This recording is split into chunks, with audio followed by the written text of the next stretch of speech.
to order. The date is March 21st, 2025. It is approximately 10 a.m. Madam Clerk, if you do a roll call for us, please. Mayor Michelle Collins, Present. Commissioner Linda Moore, Present. Commissioner Cynthia Burton, Here. Commissioner Lawyer Maury, Here. Commissioner Lisa DeVito, Present. Interim City Manager Michael Brillhart, Here. Assistant City Manager, CRA Manager Christina Marie, Here. Natural Gas Director David Frank, Here. Finance Director Steve Conklin, Here. and City Attorney Donald Holmes. Here. Good morning. Okay, thank you. Good morning, everyone. Thank you, guests that are all here today. With that, Commissioner Moore, if you would please do us the honor of leading us in invocation and stand if you are able. Let's start here. Dear Heavenly Father, once again, we want to thank you for your grace and mercy. We thank you for you woke us up this morning, closing our right mind. We ask that you be among us today. Give us the right decisions to make on today. And we ask that you bless everyone that is present on today, and even those that couldn't make it on today. Have mercy upon them, give them their needs in this hour. We ask that you bless this unit today, help us to be in unity, and do those things that are pleasing in your sight. All these blessings we do ask in our son Jesus' name. Amen. And then pledge of allegiance. I pledge allegiance to the flag of the United States of America and to the republic for which it stands, one nation, under God, indivisible, with liberty and justice for all. Thank you.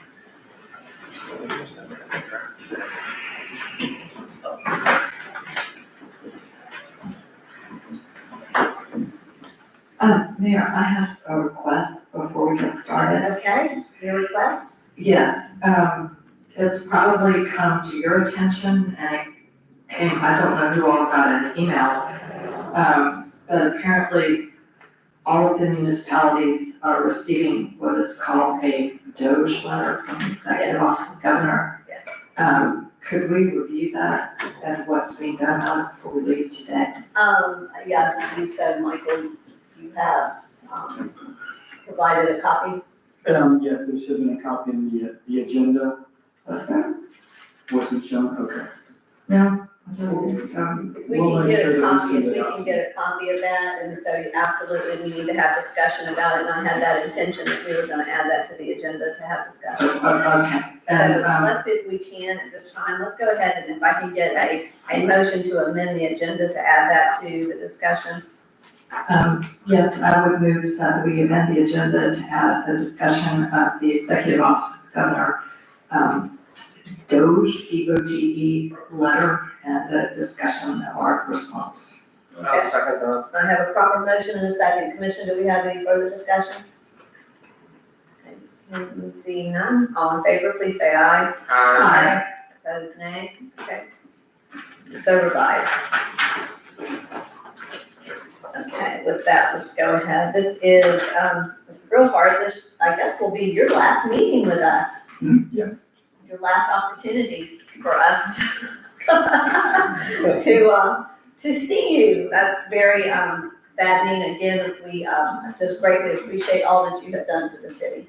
And carrying us forward, and we wish you nothing but, good graces and the best that the future can hold for you. Thank you. We expect you to leave your cell phone number and to have a standing offer that you'll treat us to oysters at the hole in the wall oyster Oh, we bar. already got that. I didn't get that signed, Don? I'll do I thought you had that, I thought you had that drawn up, and we had it signed. We'll have it for our leave. Before you leave, okay. If you would. Okay. Yes, Commissioner DeVito. Is anyone else cold besides Commissioner Lori and me? It's cold in general today, so it is chilly in here. But I think our clerk wants to do something about it. It seems like the air's on. Which is kind of a change because it has been hot on this side and had some major issues. So I think that with the weather and everything, it is a tad chilly in here. There's one It zone wasn't and that one big. HVAC that controls the whole building, and that probably should be improved. Yeah. Commissioner Lori, do you have a slide? No, I'm fine, I'll just turn it off. Okay. Okay, with that, let's, start with, we've got before us, the interim city manager, compensation that, she becomes as she steps into that role as the interim city manager. We have that, for us, and I believe Mr. Brillhart has given several scenarios. Do you have any discussion? I don't know, I guess my question for Mr. Bohart is just any background as to, you know, how he came to these options. If he feels it needs any further elaboration. Yes, on these three options for consideration, took into consideration the salary range for the established city manager recruitment, which is roughly in the 94 to 110 range. So we wanted to make sure that the incoming interim would be compensated comparably during the time that they would be working in that role. The assistant city manager, Christina Marie, is doing a phenomenal job in her role as the assistant city manager, realizing that when she steps in as the interim city manager, her roles and responsibilities will be increasing dramatically. So what the options are looking at a 25 or a 30% increase, or a continuing with the current interim city manager's $9,000 a month. So those are the three options presented. All three of those are within the established budget range. The 25% increase would roughly be $97,000. The 30% increase would roughly be $100,000, and then the other one, the $9,000 would be, yeah. And of course, the timeframe would be whatever is chosen, anywhere from 2 to 3 months. I'm estimating, I don't know. So it's not really a yearly salary, so to speak. And, yes, ma'am, go ahead. So for purposes of discussion, I have a motion, if it's in order to make a motion. Yeah, absolutely. Okay, so, and I would like to explain the rationale for the motion very quickly after I make it. I would like to move that with respect to the salary of Christina Marie, our assistant city manager, who we have selected to serve as interim city manager, that we increase, we provide an increase in compensation by 25%, but that we pay that as a separate payment at the end of each month that she's serving as interim city manager in the form of a bonus, with, so that is a separate payment amount. So the reason for that, just quickly, the rationale, I think Christina Marie does a fantastic job, and she has an incredible work ethic. I do think it's appropriate maybe to go at the lower end of the pay range, because she has fantastic work ethic. And I know that Commissioner Linda Moore has probably not seen her resume. She does not have the experience or the specific training for this job. So that was my recommendation for option one with the scale. And there's no difference in compensation if we provide it as a bonus. There is, from There a is. tax standpoint, Yes.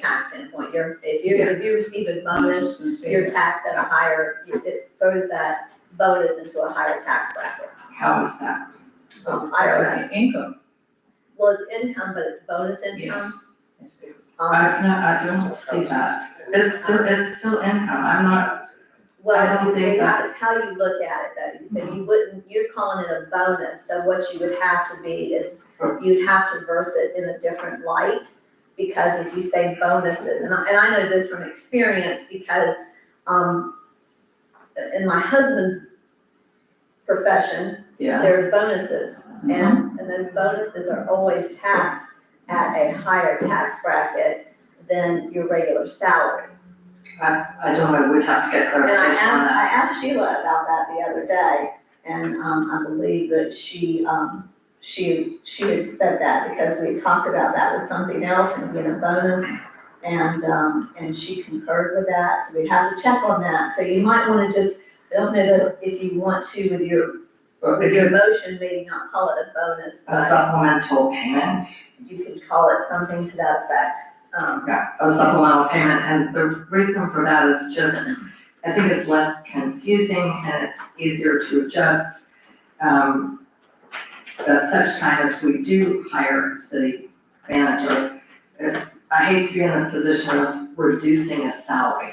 I would rather provide a supplemental payment, it's gonna come out to the same amount. We can provide the additional, the corresponding pension payment. And I would like clarification on whether it's taxed at a higher amount, because I think your income is just taxed as income. But I don't think there's a separate category for bonuses. From our perspective, we would be processing payroll at whatever established amount. So whether you call it a bonus, supplemental, we would look as an example, if it's 96,978, we would be putting in the tax, social security, all of those things according to that rate. But I guess what I'm saying is if you cut two separate checks, one as regular salary and one as supplemental, payment for services as interim city manager, I think that the withholding and the social security, I don't think there's an extra. Before we get, But anyway, so that's the motion. I think that we do have a motion on the table that does need some discussion. So if I can get a second so that we can discuss this. Second. So motion and discussion, okay, if you, go ahead, Commissioner Burton. I just think you've complicated it all. I mean, the bottom line for this, if you give her a 25% raise while she's performing this, and you do it over a year's time, and let's say Michael decided to spend, $9,000 over that year, the same thing with another interim manager, if you give, Christina the 25%, it's a $12,000 savings to the city, period. If you figure it out, that extra 25%, is $12,000 less than what you would be paying another interim manager to come in and be paid $9,000 a month. So I don't know. Well, we're if that all paying makes her sense. $9,000 a month in lieu of, But that's fine, but we're just talking dollars and cents right now. So to me, it's just a simple mathematical, we save $12,000. I don't think you have to label it a bonus or a this or that. That's what we say. so let me ask you this, Steve, if you could come up for a second, please, let me ask you this, because currently she is serving as our assistant city manager, which is in one line item, Yes. correct? So then we have the city manager is another line item, is that correct? Well, they're all in the same category. Well, they're all in the same categories, but what I'm thinking that if we were to do that, keep her at her current salary, but then from the city manager's budgeted amount that we have, we would draw that money down. Would that make it simpler for you from an accounting standpoint? Yeah. So we would draw that money out of that to give her that supplemental increase. Does that make sense? Right, I mean, that's And that kind of what I'm getting at. That keeps everything clean, Yeah. it keeps her at where she currently is, and it keeps that, from a budgeting finance standpoint. But that's for a manager that we choose and we're gonna pay him so much money for the year. It's not for, that budget is really kind of not for an interim manager. Well, yet as a city manager, his salary's coming out of The city manager. the city manager, yeah, As as an interim manager, he's definitely paid differently than, he is, but the money's still coming out of the budget, out of the salary dollars that we set aside for the city manager. So we have that amount that we have, for him, so that comes out of the city manager. I just don't wanna mess it all up with a bunch of this and that. Well, that's why I thought this would be a simpler formula for Steve, in that it keeps her where she is, and that continues to pay out of that. and then with the addition, that comes as a one-time lump payment, Sure. but you are gonna take everything out of that, all of her FICA and everything. That is correct, yes. Okay. But, and Mayor, when you say one-time lump payment, do you mean like each month Each month, that yes. she's serving? Each month, yes, that's what I'm referring to. And So no, I don't wanna get into an audit again that takes 2 years. I know, that's what I'm, Okay? That's what- I mean, seriously, I don't wanna, I don't want a whole lot of funny business going on.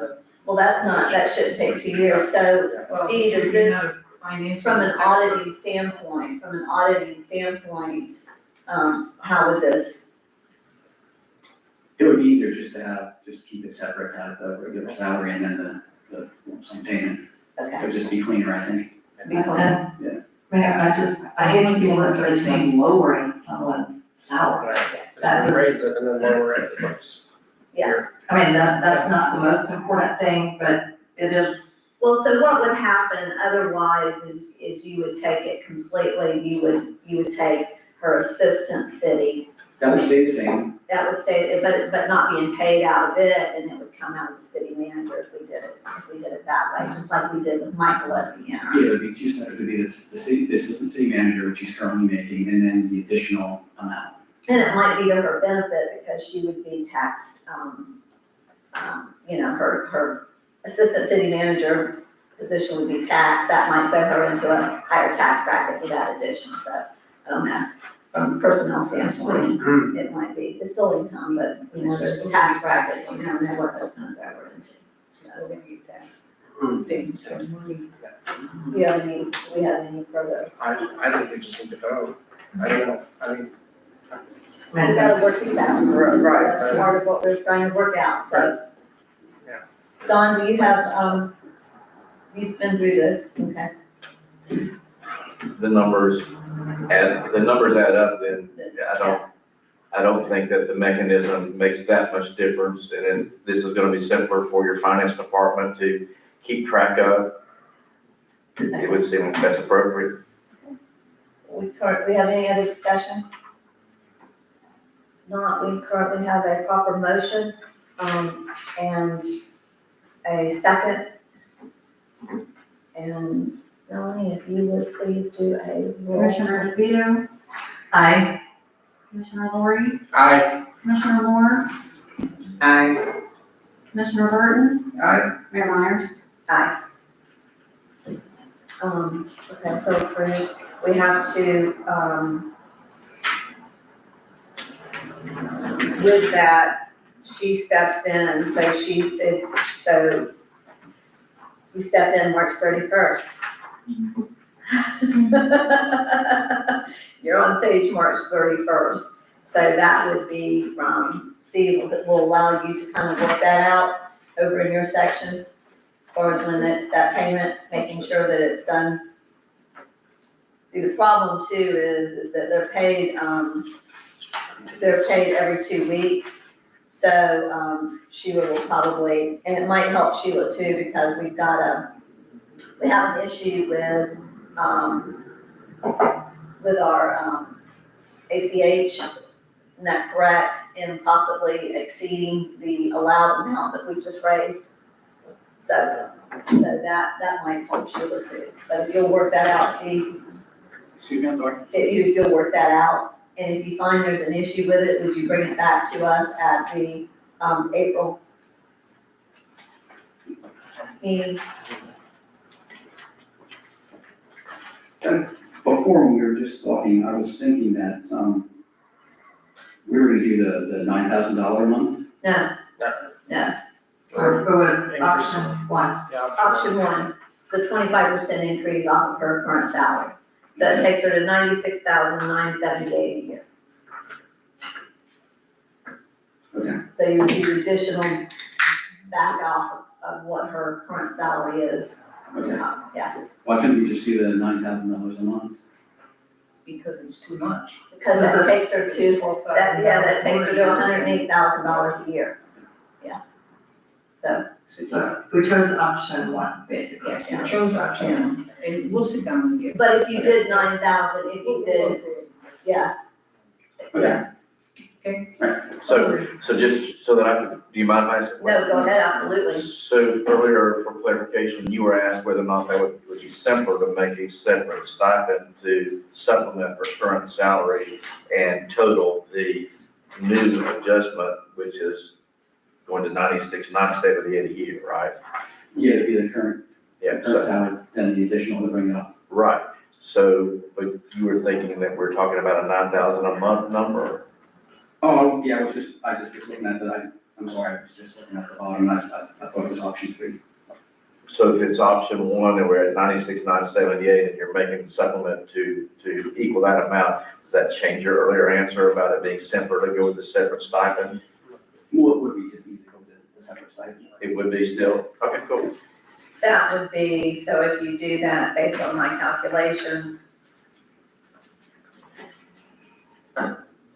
that's, looks like possibly an additional $16.23 a month, Gross. gross.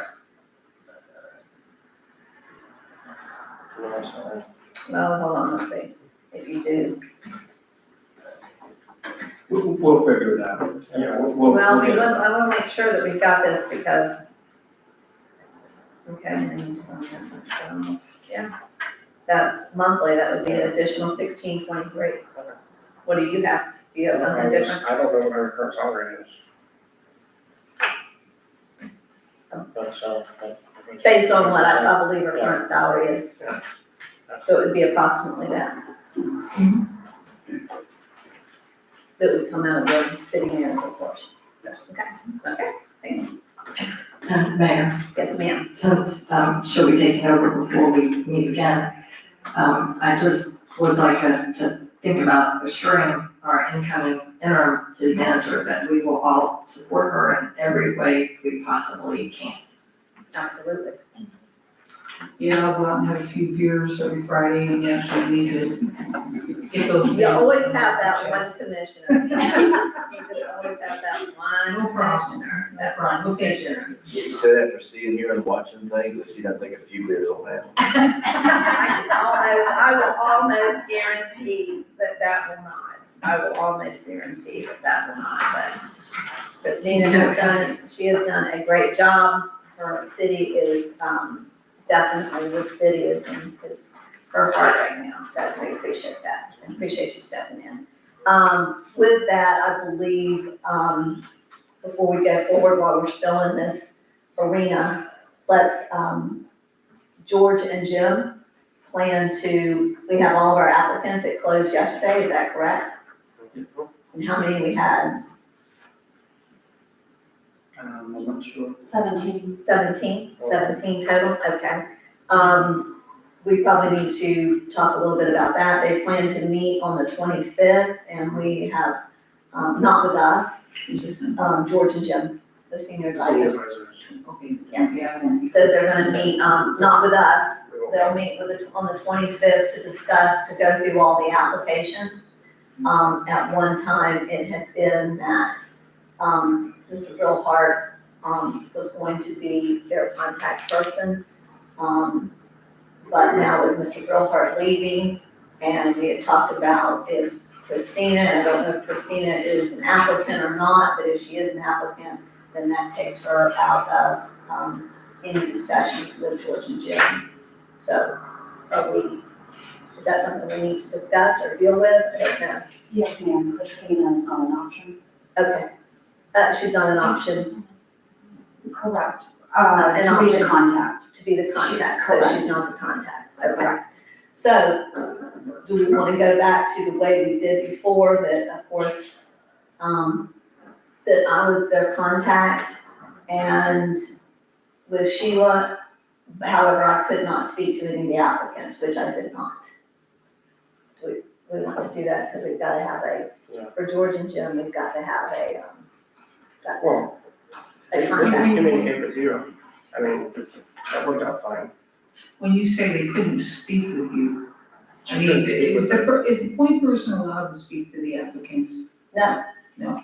Well, So what no, exactly no, they are. Sheila can, I cannot, George and Jim can. We agreed that I would not speak to the applicants, so that I didn't have any influence in that, and I did not this last time, but I did it as far as coordinating with George and Jim. So we have to have, they asked that, they requested that. Now, is Sheila, Christina able cannot. to do that? She is, George and Jim asked last time that they have, Okay, so they have that. Christina is not, because as an applicant, even if you're a city manager, it's required that you cannot, be involved in that process. right, I understand So- that. I'm just trying to look at who possibly we have as far as employees. There's Melanie, I don't think she wants to wave her hand though. The only thing is Melanie's got her hands full right now, and Okay. so this just kind of takes it off of Melanie. I mean, if you're opposed to me doing it, then that's No, fine. I just We just wanna gotta make have, sure we have that- to have somebody, and that they requested last time that the mayor, that they deal with the mayor. And so, but before I do any of that or speak to them, I'm not gonna do it until I make sure that we have, commission, Well, approval. I move that we appoint the mayor as the point person to communicate with the senior advisors, for the rest of the manager search. I'll second it. Okay, do we have any discussion? Commissioner DeVito, you want to say something? Sure, I have a question about that. So, number one, so this is, you're the point person to communicate with George and Jim Right, for the yeah, purposes of scheduling? yes. Okay, and then, that's fine. And are we going to discuss scheduling? I think that when they get together on March 25th, they're gonna look at their calendars, and then they will provide something, and we'll figure that out at our first commission meeting. Okay, well, actually, to me, and I know this isn't on point with the motion, but they've encouraged us to move quickly, so they're gonna be meeting on the 25th, and we don't actually meet until Thursday, the 10th, which is almost 2 weeks.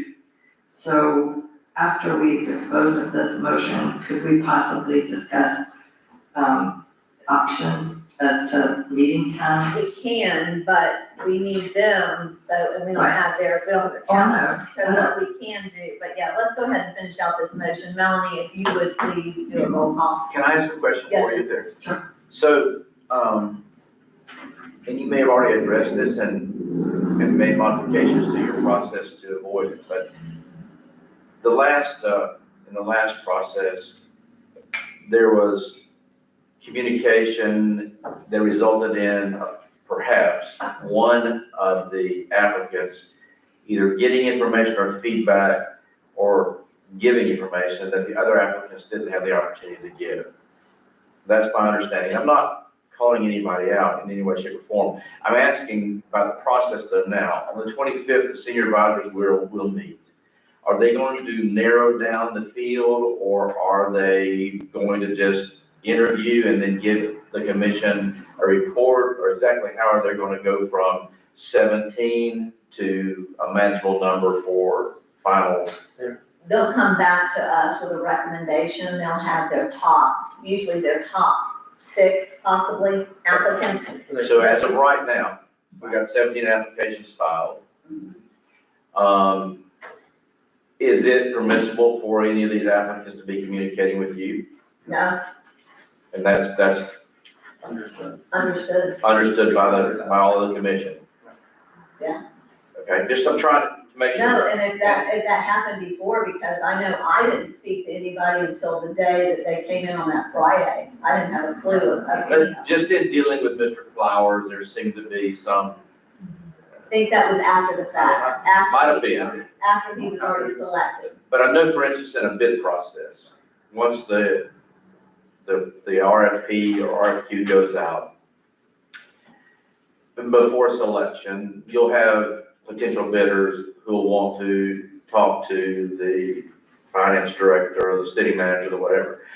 And we adopted a policy at the city of Palaca that if they want a question answered, they do it by email, and the same question gets, and the same response gets fed out to everybody, so that there's not information. So one of the applicants at some point makes a request to know whether or not they can live in Panama City. And, there's a response. I think that'll simplify your process if there's a rule adopted, it doesn't have to be formal, but whatever questions are directed about the job, the requirements, the circumstances, be done in an email fashion, and the question, you don't have to identify who asked it, but the question and the response goes out to everybody, so that you maybe make sure the same information is being given to everybody. What are your thoughts on that? I don't have a problem that Sheila is the one that they were reaching out to the last time, and the only one that reached out to her was, I believe, Dwayne Flowers, and I think he reached out and he wanted the budget, didn't he want the budget and different things that he asked for? And so Sheila was the communication between and so she would provide that information back to him, but I agree that if everybody is okay with that, that Sheila just gives us a heads up or. Yeah, well, it's up to you, it's your process, it just simplifies things.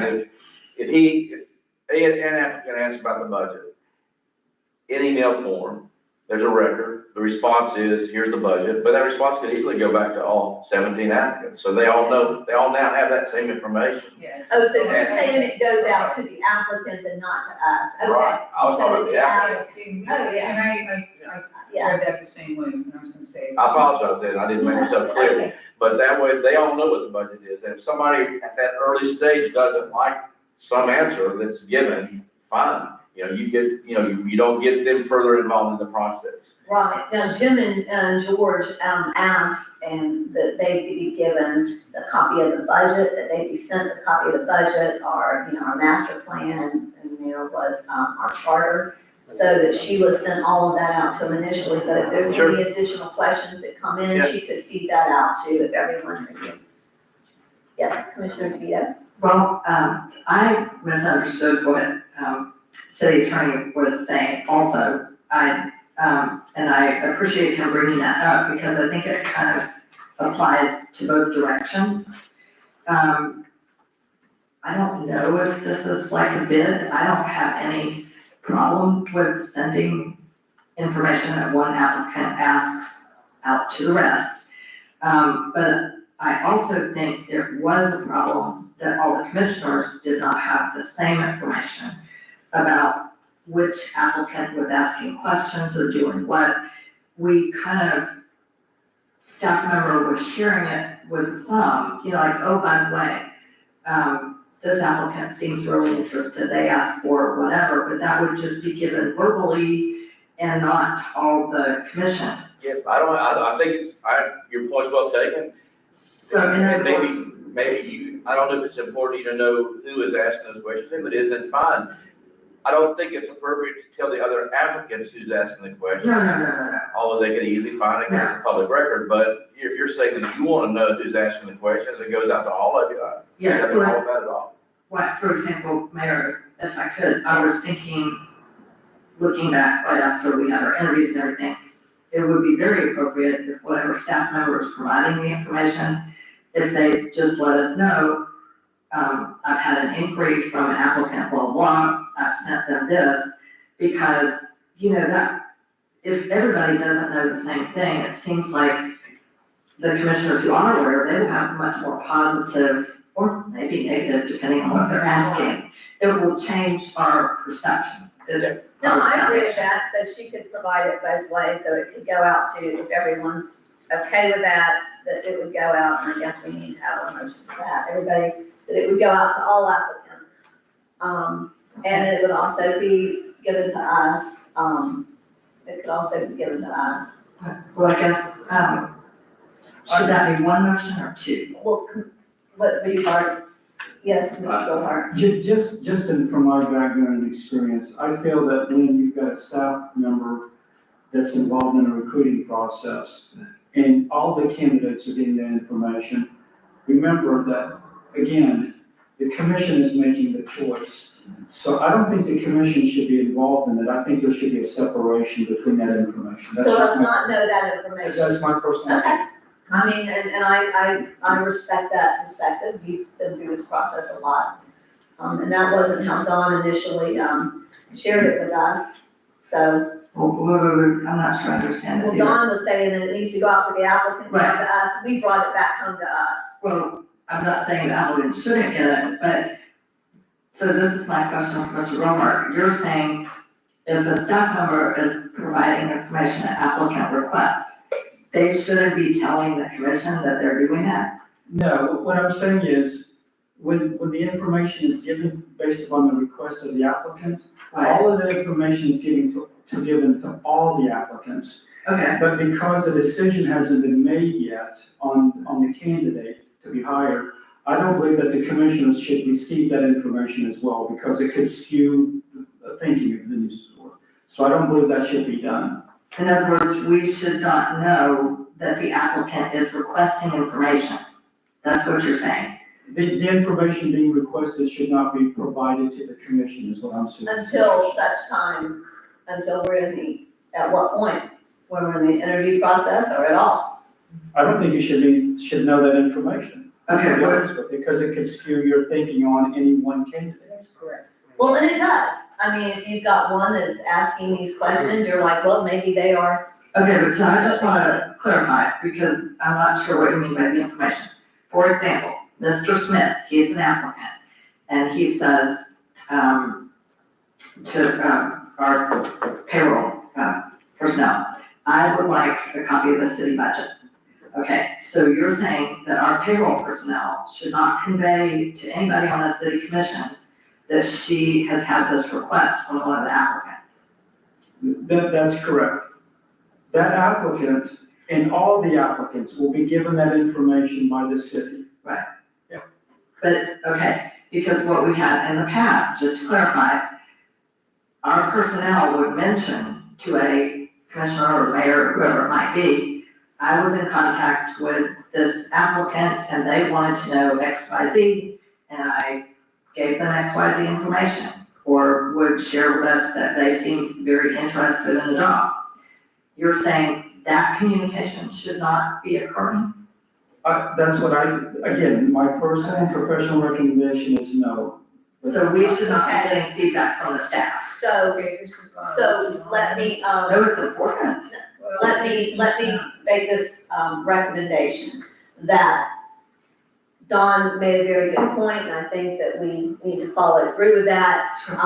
Let's talk when Jim and George, when we meet with Jim and George, as our advisors, because they are senior advisors, But to get from them. Well, I was going to make a motion and include that we should have recommendation, I think, from Jim and George. Before we decide anything as far as from it coming to us for information, but not necessarily to the applicants. I wanted to know what Jim and George thought about what we sent out, but my concern is that whatever the appropriate communication is to the commissioners, that it be the same for everyone. Well, that's what we understand that. We've all got that it would be the same to everyone, but we're gonna talk to Jim and George. Their recommendation based on, really based on Mr. Brillhart and Mr. Holmes. Right, because Okay. before, we did not have a procedure or policy. Okay, so currently we have a proper motion and a second, to allow, the mayor to act as the go-between between Jim and George, with the understanding she's not to be in contact with the applicants. I will be in contact with the interim city manager, however, not to discuss, you'll have to just trust me on that one. Damn, I love it. Would you do a roll call for us, please? Commissioner DeVito, Aye. Commissioner Lori, Aye. Commissioner Moore, Aye. Commissioner Burton, I, Mayor Myers. Aye. So approved. You want another motion? Well, I think we should talk about dates, whether, Well, we talked already about dates, that we can't do that without Jim and George. okay, but my concern is Jim and George, we're here, we're meeting together. Jim and George are gonna meet on Tuesday, the 25th. The 25th. Right, so they have cautioned us before that time is of the They essence. have, but we cannot set a schedule without it being, they're approving with their schedule. So my recommendation on the 25th that they give the clerk some dates that Yes, they can be willing, that they're willing to meet okay. with us, and then she sends that out, and I can call a special meeting for that.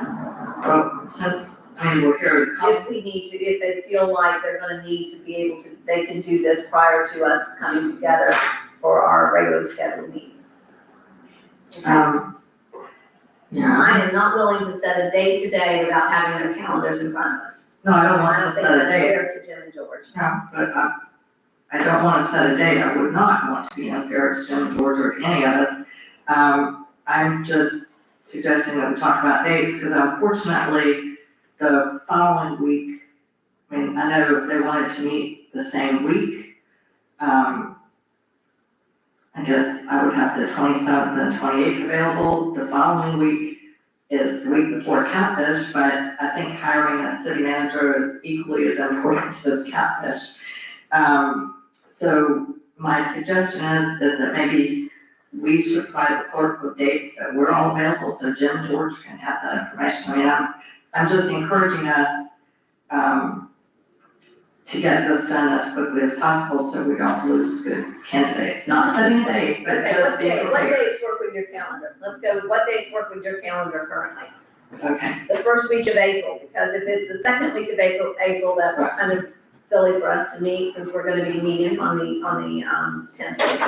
okay. So, what's your- Okay, first week of April, I'm available the 31st through the 3rd. I'm not available Friday the 4th. And, I mean, to me, potentially, we could meet any day before, the 10th, just to go ahead and get it done if we are available. And I think we should take the first opportunity that we're all available and George and Jim are all available, because the 10th is almost 2 weeks. It is, 1, 2, 3, 4, 5, 6, it's 2 weeks after they meet.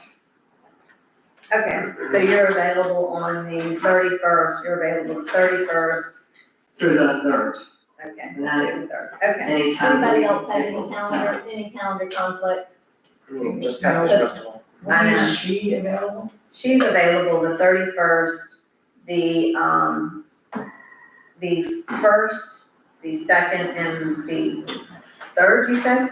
Available the 3rd? Yes. Okay, I'm not available the 3rd. Yeah, I'm not available the 3rd, I'm not available the 1st. Let's see. And actually, I'm kind of busy. Well, yeah, I'm That week, extremely busy. that week. For Okay. Catfish, yeah. Okay, that's a busy week, so so that moves us into the following week, it would be the 7th, 8th, or the 9th, I'm open on those days. what does the 8th look like for, what does the 8th look like, the 7th, 8th, and 9th look like for the other commissioners? They're open right now. Okay, Right, so open and, Commissioner DeVito, 7th, 8th, and 9th, you're available? I'm available, and I'm just urging us that George and Jim are available, and everybody has a little bit of time on Wednesday the 2nd. It didn't take us that long the last time, to come up with our top picks, because we still have to allow for staff to let the people we select know that they're selected. I mean, if Okay, George and Jim, George and Jim, if they can, right, what they can do, For the 7th and the- and the 7th, 8th, or 9th, and you're available 7th, 8th, or 9th, correct? correct. And the 31st through the 3rd, and there were some days that were taken out. And then, the only other thing I had, No one else, I believe Commissioner Burton and Commissioner Moore, you're not available that 31st through the 2nd, correct? Is that what you said that week? You're not available that week? No, Okay, so they're not available that week. So if we're looking at the 7th, 8th, or 9th. I think we'll be okay. I think we'll be okay, but I'll run that by George and Jim, and get their schedule so we can lock down their schedule. okay, and then just one question I have is, I think that when George was here, he laid out a schedule where he and Jim would get the resumes every week, and the resumes that the commission would get the resumes every week. I think that's what George said. But we have not received the resumes. No. I'm pretty sure that's what George said. And certainly, I don't see any reason why we wouldn't have them now, because they gave us all the resumes the last time. We didn't get them until the day of the meeting, which was rather late. Yeah, we really should have them. I mean, I'm pretty sure George said the resumes would be provided weekly. Here's to get another week at the end of the week. Okay, I'll talk to them and see if they're fine with that before they have their meeting on the 25th. So I'll mention that to them, I'll call them today, and if they say yes, that was their intention, then we can get those sent out to everybody. We'll just, yeah, we have them before we have the meeting. Would be nice. Right, and I'm assuming we all know we're not supposed to be calling applicants. Yeah, we've already established that, so, we're good? Yeah. We're, right, We still haven't addressed what, Mr. Holmes said, so we need a motion for that. That any of the information that is requested from the applicant is sent out to all the applicants. So, I so move. How's that? okay, I'll second. we have a motion and a second. Melanie, would you please Madam Clerk, if you do a roll call for us, please? Commissioner DeVito, aye. Commissioner Lori, Aye. Commissioner Moore, Aye. Commissioner Burton, Aye. Mayor Myers. Aye. Okay, so moved. Thank you, Mr. Holmes, for bringing that to our attention. That's, keeps us straight. Thank you very much. Okay, with that, let's go ahead and let's move on to, our next agenda item. Michael, I'm gonna, Yeah, the commissioners, with your permission, because we've got members from the Florida gas utilities here, I would like to suggest that we move item 7 up ahead of item 6. So moved. Second. all in favor, please say aye. Aye. Aye. So moved. So we're gonna go ahead with item 7, which is that. Good morning. Before we, get started, I don't know, has everybody been made aware that, Mr. Frank has decided that at the end of this year, unless he changes his mind. Well, we'll see what happens, but 45 years, come December, well, come October, will be 45 years, so I think that's long enough. But I'm always here, I'm only 3 blocks away from where I live now, so I'll always be here. Now I get to pay city tax too. I just don't like the feeling this is catching, like, you know. Well, we knew this day was coming because we have a lot of employees that have been Yes, loyal to the city and worked here many Yeah, 45 years. years is. And that's a long time. We're all the same age group too. We've all hit that, prime date. I'll be 67 on your last day, my birthday. So, March 28th is my 67th birthday, so. But anyway, just for the record, my name's David Frank. I'm the director of our natural gas department, and I've asked for time to talk to y'all this morning about an ongoing issue with trees along our high-pressure main. These trees are located along DOT's right-of-way, and it starts basically in Lake Como and basically goes to the area of our high school. Our main was put in back in '62. We don't really have an easement or anything. DOT has just permitted us to put it there. And I don't know what the original city agreement was with DOT, 60 years ago, but, the issue is some of these trees have never been trimmed. There was arguments with DOT, there was argument with some of the homeowners. Well, one particular homeowner, he always mowed that right away. DOT got mad at him and, they threatened suing. So he stopped doing that back in 1972. So there's areas out there, these trees have never been trimmed in 60-some years.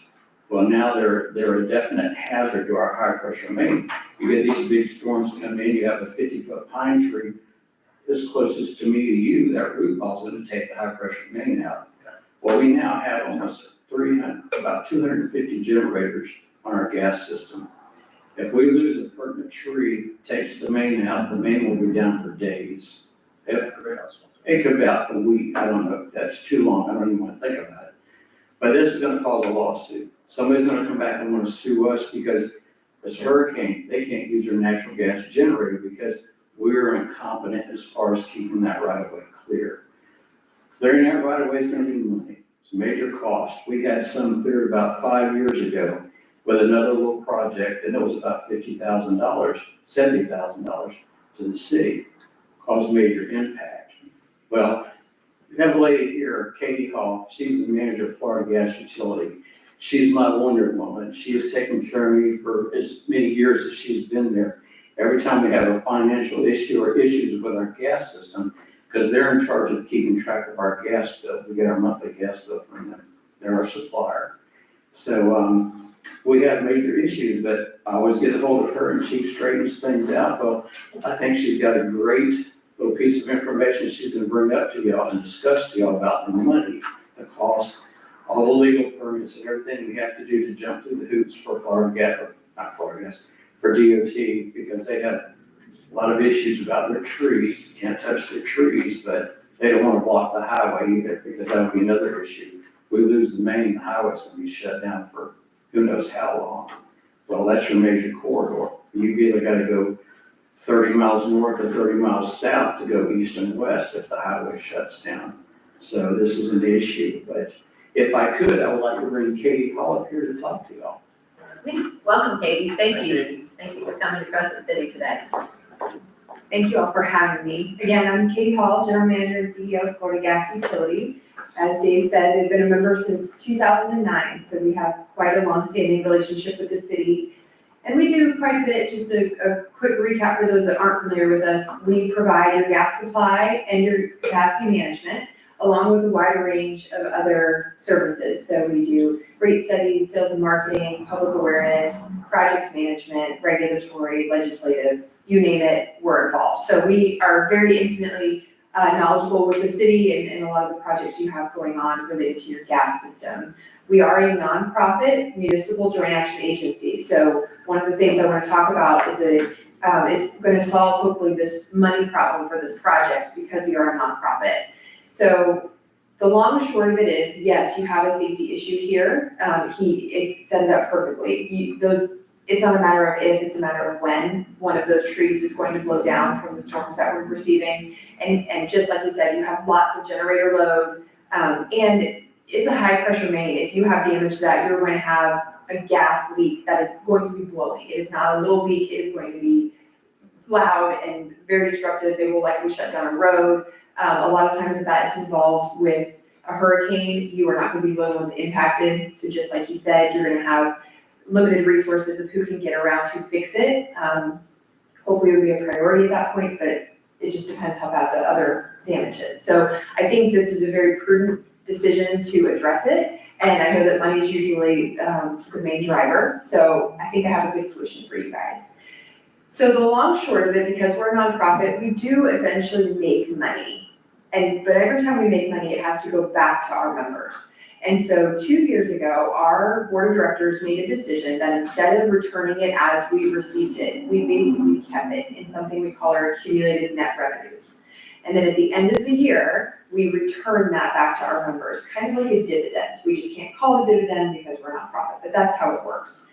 So the city had decided last year to hold the money that would have been refunded in preparation for a project like this. We also now have a pretty good handle of what we think our distribution will be this upcoming year as well. So those numbers, last year, it was $20,444. And this year's expected return is $25,406.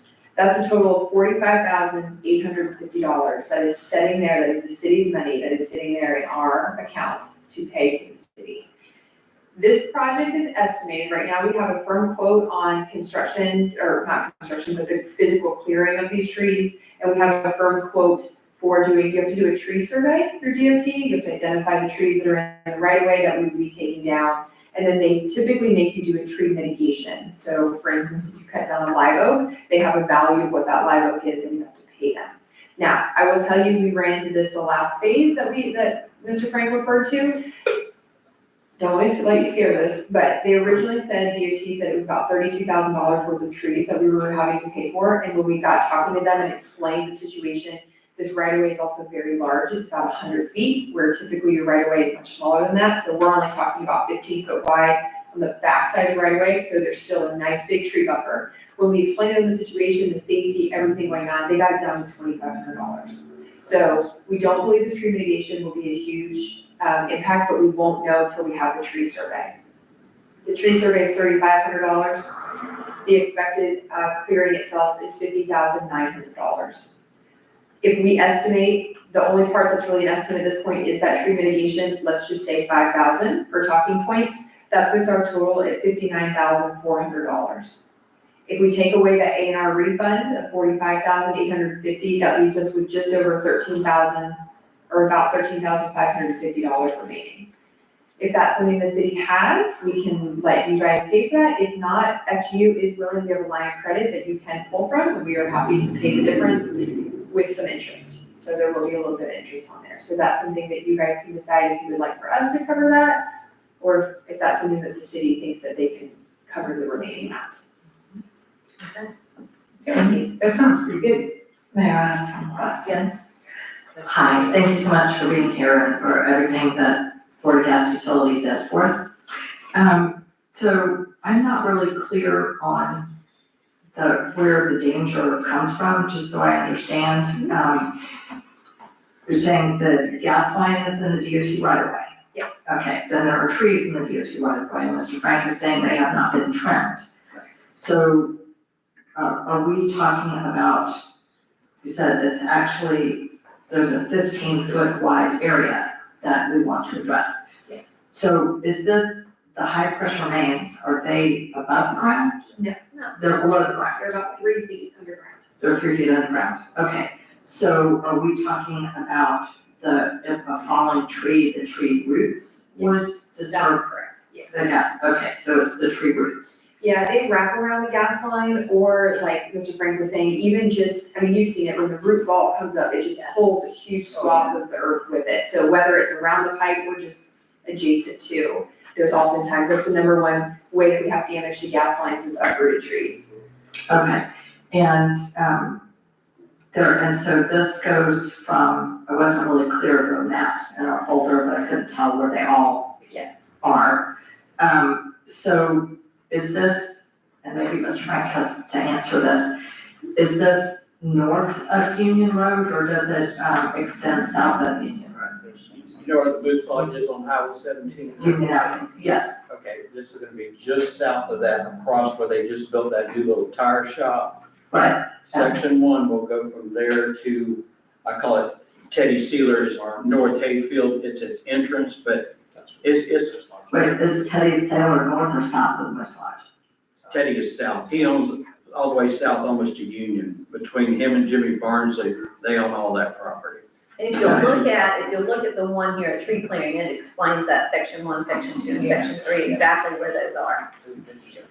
And the reason there's a gap between, I believe is what you're calling section 1 and section 2, that's the part that we previously cleared. And the reason we started there is there's a little creek that goes in the middle of that, and the gas line had actually, that creek had eroded it, and that gas line was exposed.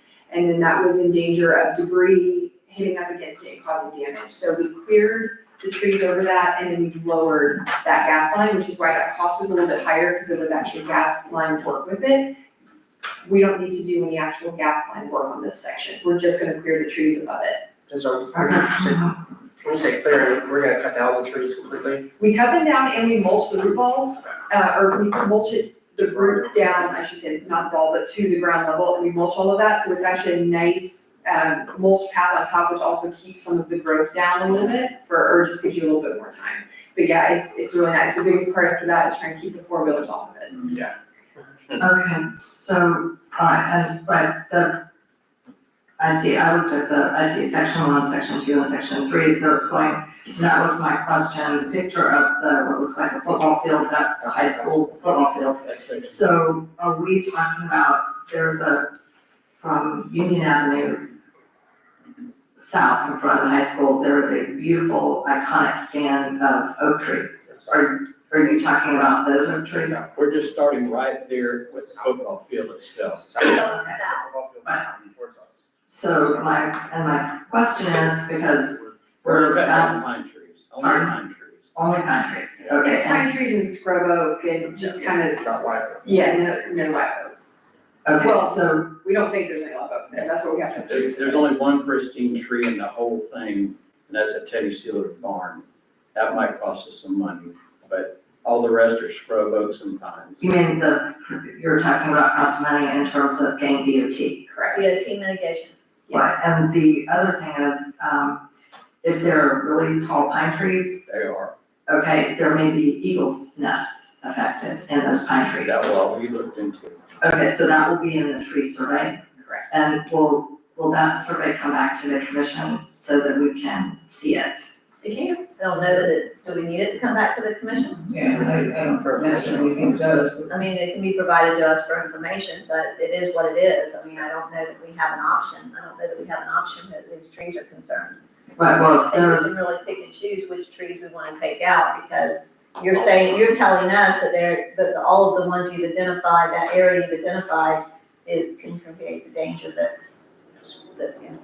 right, and the DOT has to pass on the tree survey, they have Yes. to review it, so I certainly would like to You see get a copy of it. Yes, absolutely. I would like Copy of it. a copy of it, and I think we should know if there's any significant environmental issues, like, are we proposing to take out a tree that's home to an eagle's nest? I mean, that would require, DOT is very particular about that, I can assure you. Right, well, good, because I am too. Okay, that answers my questions about what we're doing here, and, very good, thank you. Okay, Thank you, Mayor. I have a question. Commissioner, Oh, he asked, I'm okay. sorry, Yeah, that's Commissioner okay. Lori. The remaining 13,000, the interest rate, what would that be, do you know? It's Around, approximately 7%. Give or take. depending on what you're getting charged, Yes, but that's a full pass through, that's obviously gonna work on our end. and then 7% on 13,000 is not that bad. It's not that bad. And as far as permitting, you said that you are in a DOT right of way. I understand that there's some confusion about how we got there, but that's from that age, That's very Oh, common. yeah, it's That's not very common. unusual, I was gonna say not unusual. But, the permitting you would be acquiring would be from DOT, Mhm, yes. and you've already made arrangements for that. That's part of that estimate, they won't issue any permits until you provide that tree survey, so that's why that's the part that's estimated, everything else we have pretty firm numbers. So once we receive that tree survey, then we can negotiate the tree mitigation and permitting with that. And the, number you come up with for the actual clearing itself, that's pursuant to a bid process, or is that something that's already on the state bid that you're just? That was based off of, so we put it out for bid when we did the first section, and so because it's a low bid, we were gonna move forward with that same company since they did a low bid at the previous section. If you would like us to change that, we can, we just thought that kept Is it that a local company? to the state, they're in Jacksonville. You work with them on other projects, so I assume? Yes. Okay. Yes. And we've dealt with them on a couple different projects, and they were the low bidders on those as well. Gotcha. So we just, from a streamlined perspective, You're basically piggybacking. exactly. Gotcha, okay. Commissioner Burton. Yeah, I just have one other question. Dave, you said this has been going on for 60 years. Why has this just not kind of been tidied up Oh, it's every 10 years or something, you know? been brought up multiple times. Not brought up, I mean, actually done. What's holding us back from actually maintaining some of this so that we don't get to this point? Money and politics. I mean, DOT, they don't want you out there. Well, years ago, when I was younger, I didn't really care. Give me a chainsaw. And I spent a month out there cutting trees down along Teddy Sealer's fence line there, but that was back in the early 90s. But you only did it in the winter because the snakes were bad, the wasps, the hornets, the whole 2 yards. But it was an ongoing thing. But the issue now is like the section we did 5 years ago. It has not been maintained since with a bush hog.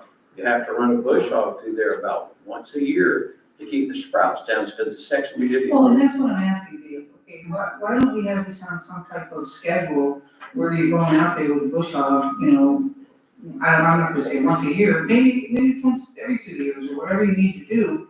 I just think that we need to be a little bit more proactive. Exactly. That's what I'm trying to say. And then the other thing, you said we have about 300 customers that are hooked up to this line that heads out that way, just for the generators. Do we, how much money are we actually making on this line? This is the main line. This is So the this only- is just the main line. This is the only line we have that feeds for East Malacca. Satsuma goes to Malacca, and then Satsuma comes and dead ends here in Crescent City. So this is the line that feeds our whole gas system. Okay, It's not in a circle, it's just a dead It's end just- run. okay. That's the problem. If it gets cut in any section from there south, because the gas flows south, you lose that flow.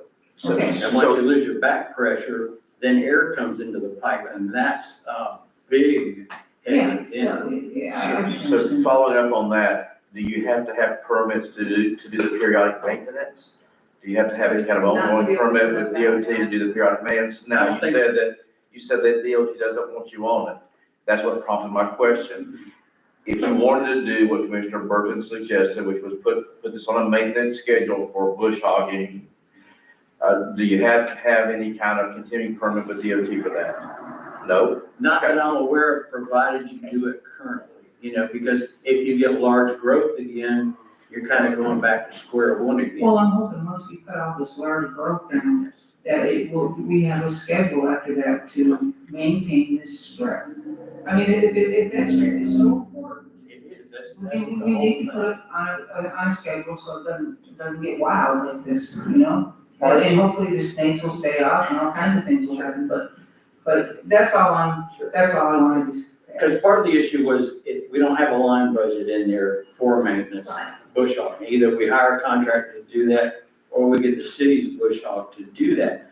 But part of the issue is, the style bush hog we have isn't really made for that heavy of material. We'll put in a request for, put something in With the budget. where we could see, well, how much is it gonna cost so we can maintain it. And guess what, I think if we could maintain it for these numbers of years, hopefully, okay, it would end up costing us less with less irritation and less worry and all of the stuff that kind of is going on here.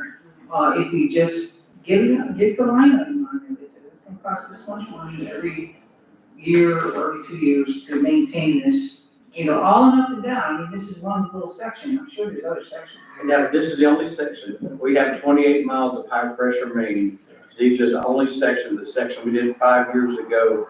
Basically, it's from Lake Como at the Moose Lodge, we'll say all the way down to the high school football field. It's only that section that is in tree growth. All the rest is on cleared right of way. The Okay. DOT clears. So it's only that section that's always been the problem. All right.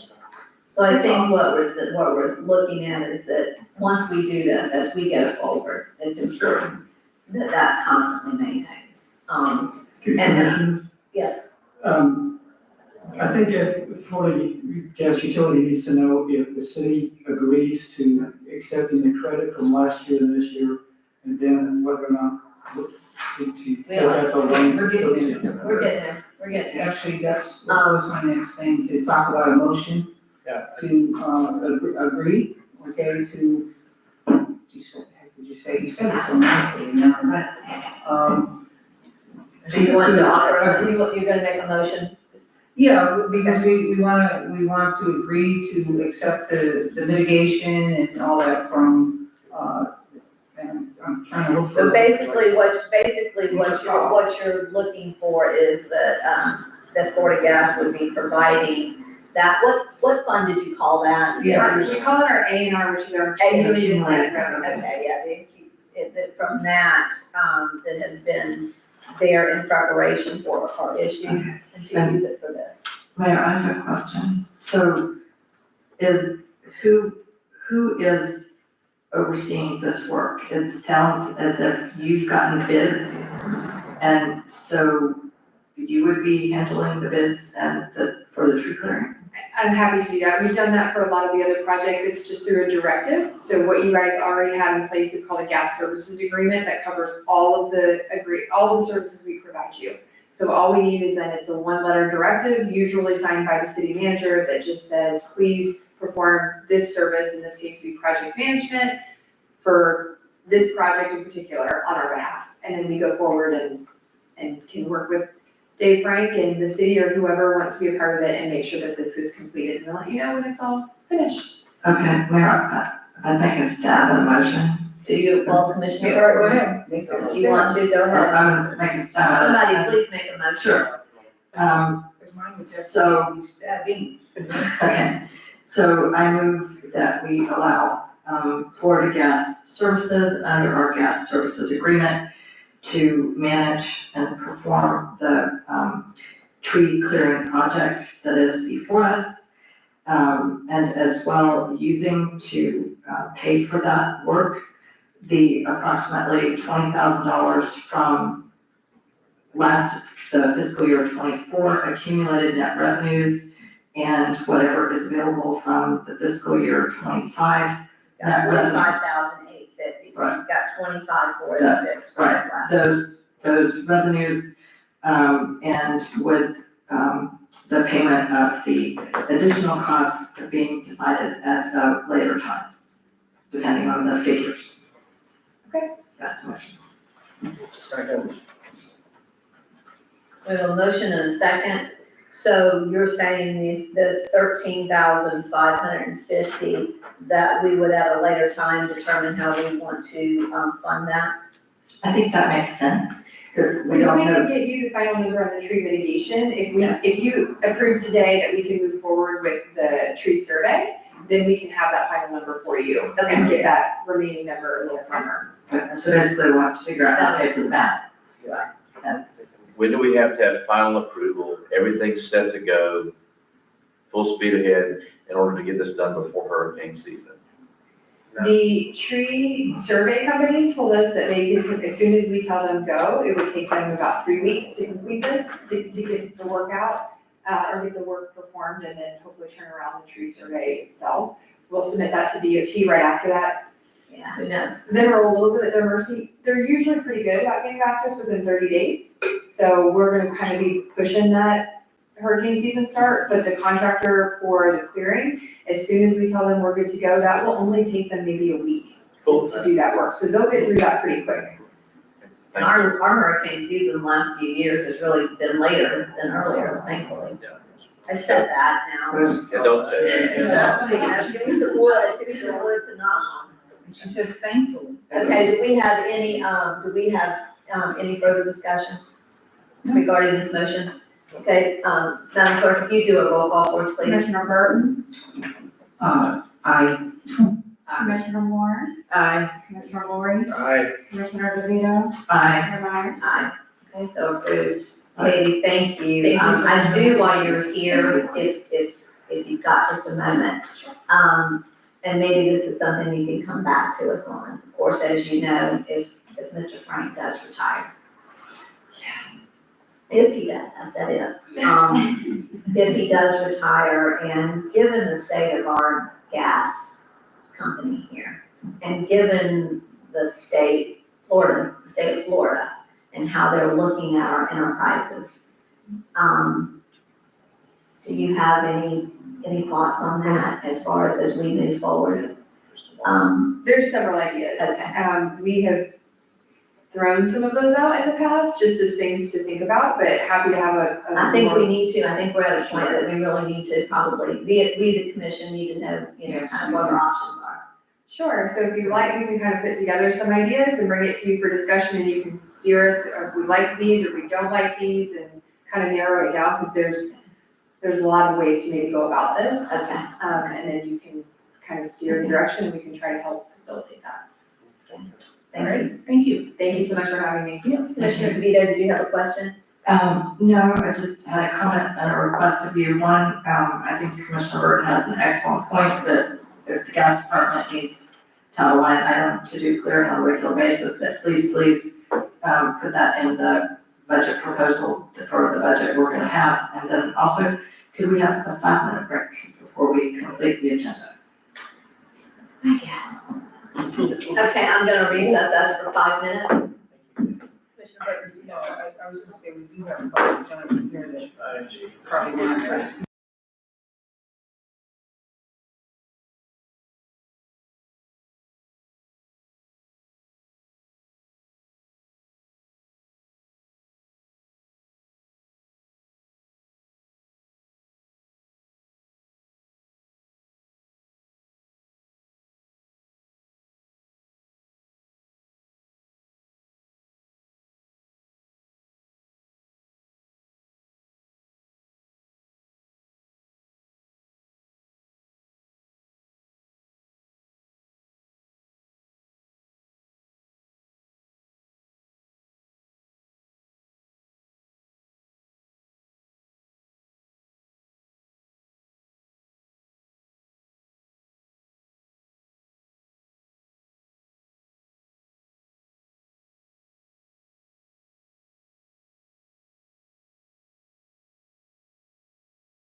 open up the meeting again, recess.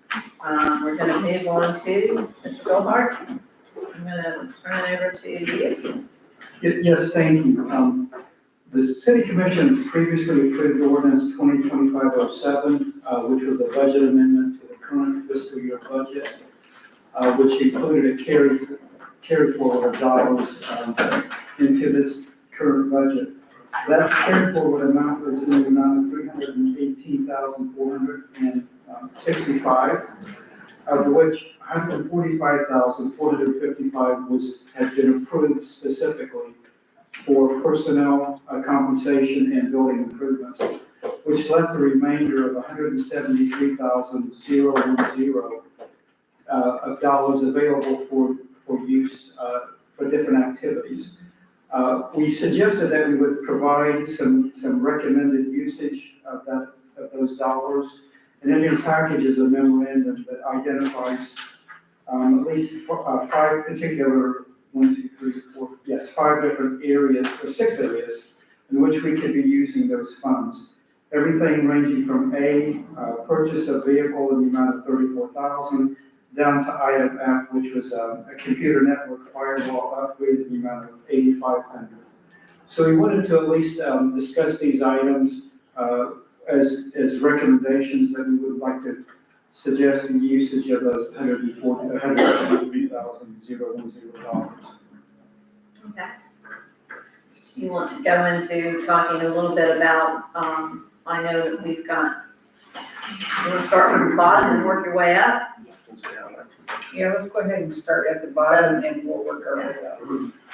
Yes. Yeah. Morning, Madam Mayor, Commissioner. Thank you all for having me.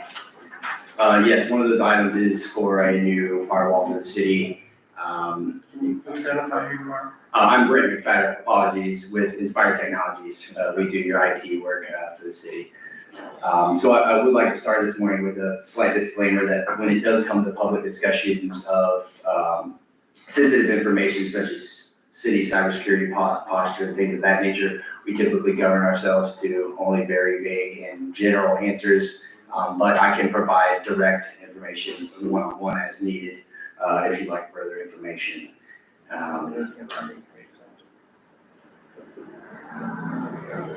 So yes, and we are proposing for a new firewall for the city.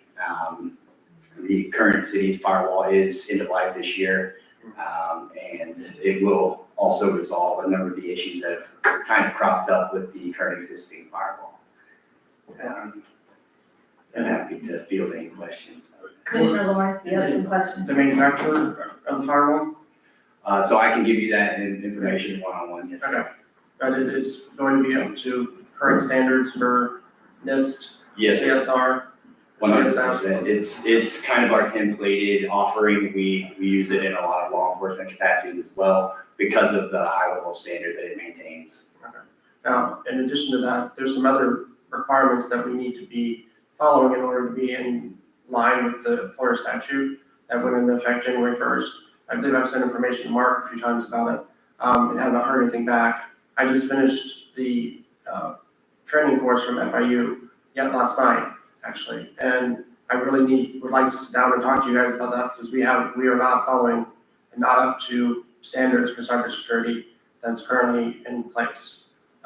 We haven't just gone through this in an open meeting, but we do need to really review things because we are, as of January 1st, we were supposed to be up and have adopted the NIST, standards and that stuff.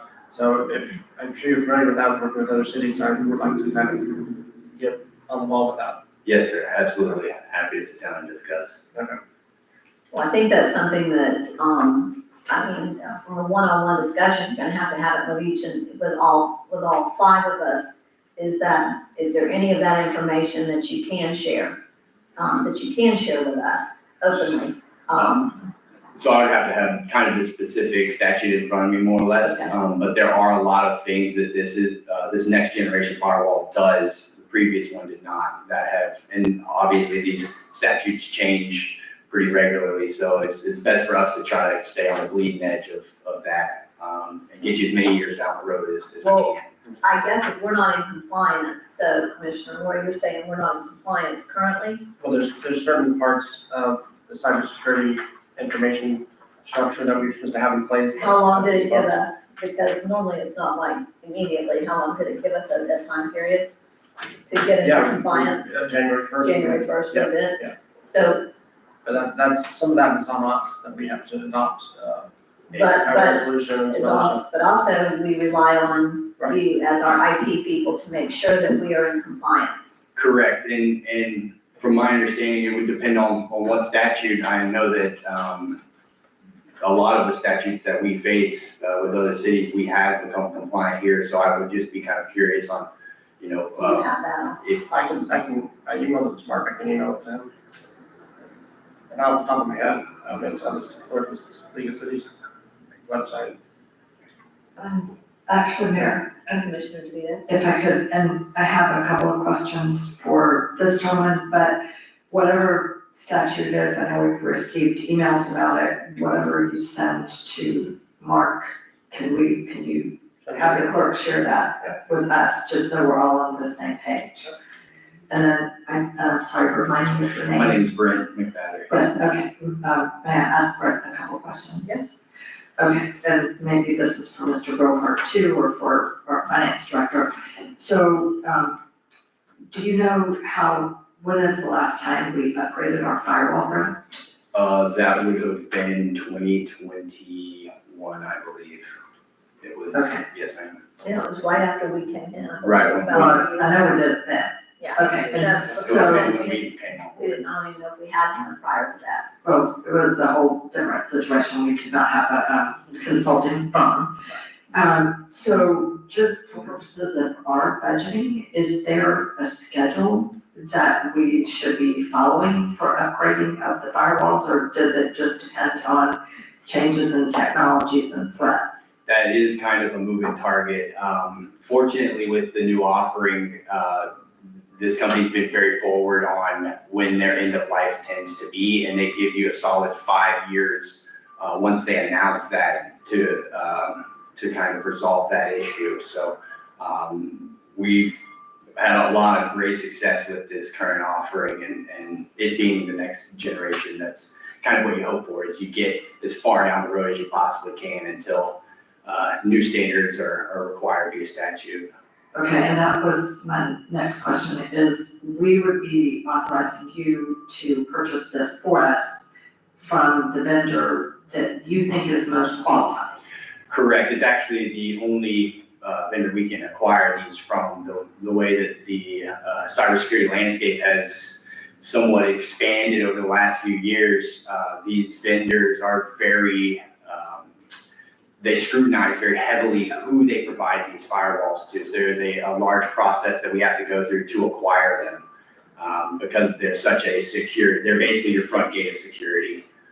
Okay, so if we used a different, IT consultant, in other words, does Who our, has the licensing? That's what I think. That's- okay, so our ability to access a particular firewall depends on what consultant we're using, to some degree. Correct. I would say so. We're recommending the one that we're most knowledgeable about, that does the job the best, and that we know we can implement most securely. Who has the licensing for this? Would it be us? Would we hold that? You would all own. So we would own it, you would not. Correct, So it would yes. be our We're just firewall, not purchasing it yours. on behalf of Okay. the city, yes. Correct. And then, Mayor, Yes. it just seems like whatever the cost of this is, don't we kind of need to build that into our budget? Yes. Yes. We need to figure it out. I mean, because of it, I mean, it's like what, everything else that you replace, like air conditioner, maybe. Yes. Capital, it's kind of like a capital improvement. Yes. With this. Something that, That's what it'd be, yes. David Frank shared with me that this is affecting the guys' gas cards. Right now, our workers are getting gas. There's no way to divvy up which one is for the gas department, which one's for public works. So without this firewall in place, the guys will just continue to get gas, and we really cannot even properly allocate it to which, Yeah, he shared that, and he just shared that with, prior to that. Can you explain why our former firewall and if this is going, what kind of problems that we might encounter with this new one that you anticipate? So the new firewall has all of its VPN licenses included with it. You rely on a VPN back to that area in order to make that connection, which is out of date with the current firewall. So providing it would be a bit of a risk.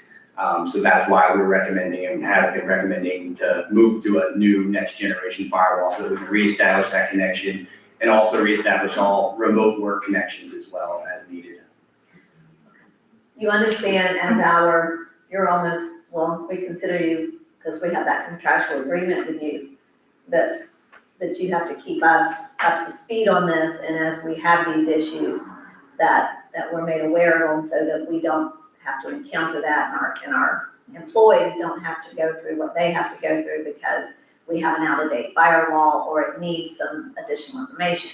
That's something that we, as part of our contractual agreement, I would think would be a responsibility that we would look to you to bring to us. Yes, ma'am. And I want to say that we brought the firewall quote and the desire to replace it a number of months ago. I don't remember the original date of the quote, but also it is kind of a back and forth process with the vendor as well. So it is our responsibility to let you know. And as soon as it became an issue, we tried to create a solution that was best fit the city without costing you more money unnecessarily if it is support this year. So, however we're gonna do this, this obviously is an expense that I agree with we need to make.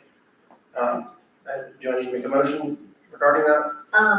I maybe at the end, we can do it at the end, maybe kind of go through what we agreed. Yes, I think that would might keep it. Steve, I'm gonna ask you, is that as we go through this, at the end, if we kind of look at which ones we need to fund and which ones we don't, we do it in one motion, or do you want with the authority in separate motions? I guess you can make one motion. In one motion? Okay, Sure you wanna do it in one motion? Yeah, because I have a feeling that we're not all gonna agree on. that's your call, so if y'all want to, if you want to make a motion for this. Yeah, I'd like to make a motion that we go ahead and approve the purchase of the network firewall upgrade for $8,524 from the carry forward funds. I second that. We have a motion and a second. Commissioners, do we have any further discussion? Mayor, I have a question for our city attorney. Okay. Hi, Ms. Hall. So this is basically a sole source purchase and we're authorizing our IT consultant to do this for us. So we don't have to worry about any requirements of bidding or whatnot.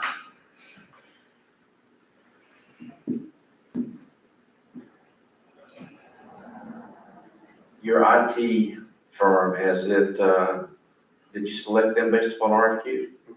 Yes, we did. Then I think you're okay. Okay, and then another question. They're procuring and you're recommending this as part of your duties as consultant and under the terms of what the city has contracted with you to do, right? Correct. I don't think that's a problem. Okay, I just want to make sure that we're clear on that. Then my other question is, this is a little confusing. So we have, I guess we have confidentiality issues about cybersecurity. We don't want to discuss too much. And so we have to be briefed one-on-one to make our decisions. And I don't need to make our decision, because we're making a decision. right, If we approve this, we've made that decision, but if Sure. there's issues that we need, then he can provide those to us one-on-one. An overview that's, and he's made that very clear that the whole purpose of a firewall is to protect us. And so if we open and spill everything that's, and I don't necessarily want to discuss that, but, so if we do have any questions, it needs to be one-on-one. The only thing we're allowed to have a shade meeting for is, settlement of litigation. I'll have to look, there is a an exemption in the sunshine law for certain security Not there was. discussions. Yeah, for cybersecurity, yeah. And so, my understanding was that the one-on-one meetings would not be for purposes of polling the commission, Right. but was for the purpose of educating the commission Right. as to some of the matters at hand. So I have no problem with the one-on-ones. I would have a problem if during the one-on-ones or at the conclusion of the one-on-ones, you guys voiced your position and those cumulative one-on-ones were then taken as the commission consensus. But I don't have a problem at all with them having the one-on-ones with you to acquaint you with what's going on. And then, if there's a need to have in-depth discussion on the matter, I'm gonna look right now at the exact specifics, but I'm pretty certain there are some exemptions under the public meeting law regarding discussions pertaining to security and maybe even specifically cybersecurity. That's all. Right, because, and I'm probably just bringing this up because Commissioner Moore is new and also just to make sure that we're covered, that there's no question of polling or whatnot, that we're getting everything out there that we need to be. And then Commissioner Lloyd raised the issue of our compliance, with the provisions that were, supposed to be met as of January 1st. And I really appreciate him bringing that up and going to get the training and, hopefully that will be information. Mayor, you pointed out very rightly that we're relying on our contract, that information will be updated on that pretty soon, hopefully. Absolutely. That's it. Thank you. Okay, we have a proper motion and a second. Commissioner DeVito, Aye. Commissioner Lori, Aye. Commissioner Moore, Aye. Commissioner Burton, Mayor Myers. Aye. So approved. Thank you very much. Thank you very much. So there is, Thank you. if you don't mind, just very Yeah, go quickly, ahead. there is specifically, while there is no general exemption from open meetings requirements that applies to all discussions related to security, certain sections state that portions of a meeting that would reveal a security or fire safety system plan or portion thereof made confidential and exempt by a certain statute, are exempt. And I believe that there's a section 1190725(2) discussed more fully on page, provides confidentiality for specified cybersecurity information held by an agency. Any portion of a meeting that reveals cybersecurity information made confidential is exempt from open meetings. So there's authority there. If we ever need it. If we need it, if we need it. And I think there's a public records exemption for any paperwork about network geography or network schematics. Yeah, so if you get to that point, I can drill down and get to the specifics, but it's here. My point simply is there is something here and, for you to rely upon. Okay, thank you. Mr. McFadden, do you at this time feel that we need any further briefing, regarding anything going on that we need to be made aware of, that we would have to, proceed as Mr. Holmes recommends? I don't believe so Okay. unless you have your own questions, obviously, but, not from my standpoint. Okay, thank you. And then commission also, please understand that if he does have a one-on-one with you, that is confidential. Everybody here to uphold that confidentiality, and anyway with that. Okay, let's go back to A. We've got a purchase of vehicle for administrative office use. This is some recommendations that I guess, Mr. Grillhart, you and Steve have worked on, our finance director. Yeah, this is an item where we would believe, it would be nice to have a vehicle that could be used not only by staff, but also by commissioners if you're traveling to a conference in Tallahassee or somewhere. And so, a lot of cities, have an administrative vehicle that can be used anywhere from traveling to local meetings to going out of town on specialized. So we're recommending that, the amount of $35,486 be, used for the purchase of an administrative, office vehicle. Okay, now does that include insurance? Does that include tires and This is just oil? a capital expenditure. Let's see, all that good stuff? This is just for the capital purchase. We would have to put the ongoing maintenance So that's costs. just for the vehicle. Yeah, just for the capital. What kind of vehicle is it? We would go out on sole source and determine which ones would be best, and then we would bring those back to you for recommendation. I just thought that specific of a number, you had something. This is typically for the 2024, 25 Malibu, which I believe is going out of existence now. And there are some other small SUVs that are capable, like a Jeep. The Traverse, Yeah, we found the Traverse at the city was cheapest to maintain, most universally, I guess, adaptable, but, like you said, there's a bunch of them out there. yeah, and you bring that back to us for final approval, correct? For the Whatever you vehicle, choose. I don't think if a Malibu that's going out, if it's Yeah. going out, that's not one that we probably would, I'm not gonna get one, won't you? you might could, but then if you have maintenance issues, and then you've got that. Yes, Commissioner DeVito? Yes, so my question is, have we, do we have a cost from FMIT? I assume that they would provide the insurance for the vehicle. Do we have a cost for what our annual insurance would be? And also, what is the liability for that? And then do we have a comparison of what we are currently spending for mileage reimbursement? What do we spend each year for mileage reimbursement for whoever would use this vehicle most?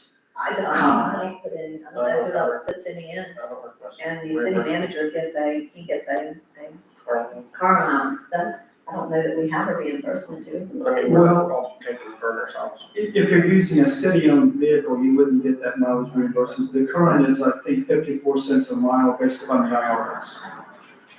But that's, We pay 65 cents a mile. Yes. but just saying, thank you, but Thank you. I'll be here. I'm saying, so this would be in lieu of the city manager's car allowance or,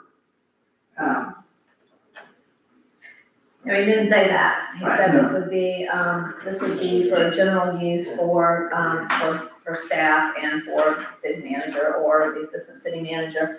Right now, the assistant city manager, if she's in her vehicle, she's not covered.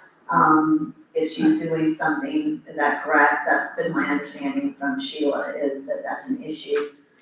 Anytime you're in your own vehicle, that, your insurance kicks in, your insurance kicks in. But I guess another question is, and Dawn, maybe you can add in on this, is it smart to buy it outright? Is it smart to buy it outright in lieu of doing like a lease or, We bought, at the city because, not police cars now, we did buy police cars. We leased police cars for obvious reasons. But an administrative vehicle with good maintenance should be around for a long time, especially the types of vehicles that you're looking at here. And, so from our perspective, it was cheaper to buy outright, maintain it, and like I said, it'll last for an awful long time. So liability, we found that there wasn't a lot of additional cost to your liability policy because it's not a specialty vehicle, it's not a police car, it's, not gonna be used in those sorts of applications. There's maintenance, like with anything else. I don't know where the break-even point is on paying mileage at 65 cents a mile, but 65 cents a mile adds up too. And then you also have the issue of the saving of liability to your, and maybe even a saving of liability to yourself when you're using someone else's car. So a private individual is using their car on city business, gets in a wreck, you haven't escaped liability. In all probability, you still have liability, it's just passed through because it's on their vehicle. So Okay, I do know that if, that I think it would benefit us, that especially if you were to do some sort of a smaller SUV or something that you could get multiple people, because sometimes, especially with our CRA, you know, people come to town and you have to put them in a vehicle. And that, of course, for me, requires a great deal of having to clean out. You know, I'm not a Chevy salesman, but I was amazed. We bought the Traverse. It's a third row seat vehicle. Yeah. Not a big vehicle. Got great gas mileage. But I was pretty impressed. Now, but for a while they were unavailable and, but you know, you can get to into those weeks when you get there, but they do accommodate third rows on those little Chevy Traverses. Yeah, I've been looking at one to buy and this is really low. Oh, yeah, it's great. The state bid is extremely good. We bought on the fleet, state bid also, and that's about what we paid a couple of years ago. Yeah, and they're saying right now that if you're gonna buy a vehicle, you need to buy it now. I don't think they're going down anytime soon. They're not gonna go down anytime soon, so they were even saying that on TV, on the news, that if you're gonna buy one, if you're in need of one, now's the time. So we've got that before us, and so you're looking at, when you said 34, I mean, should we just round that up to a 35,000? Or do you feel, I have one more question. yes, So you buy a car and you still allow the, 250 or 350 or whatever you're getting? we don't know, we'll have to, I guess we'd have to talk about that when the time comes, when we get a new city manager. Cause I mean, Because right now you're spending $3,000 a year. If you had gone to, the 750, that was $9,000 a year. If you went to 500, we talked about we possibly had to increase it. You're looking at about $6,000 a year that you're gonna be putting out. But this doesn't cover any of that. And it would not if it's just for administrative office use This is kind of set our. and not market individual, value. and not individual use. So, and I don't know how often, I mean, I don't know how often we would need to use, to use this, I don't know. Michael, do you have any? It would be used once a day, absolutely. Going out in the field, there's always meetings in Palatka, regional meetings, so it would be used once a day. Yeah, Yeah. No, I'm sorry. Christina, you go ahead, then Christina. go ahead. Okay. My thoughts on this are, I'm looking at the items that we specifically cut in order to achieve the rollback rate. So, which according to the rollback rate, I guess our general fund budget was 1.277 million.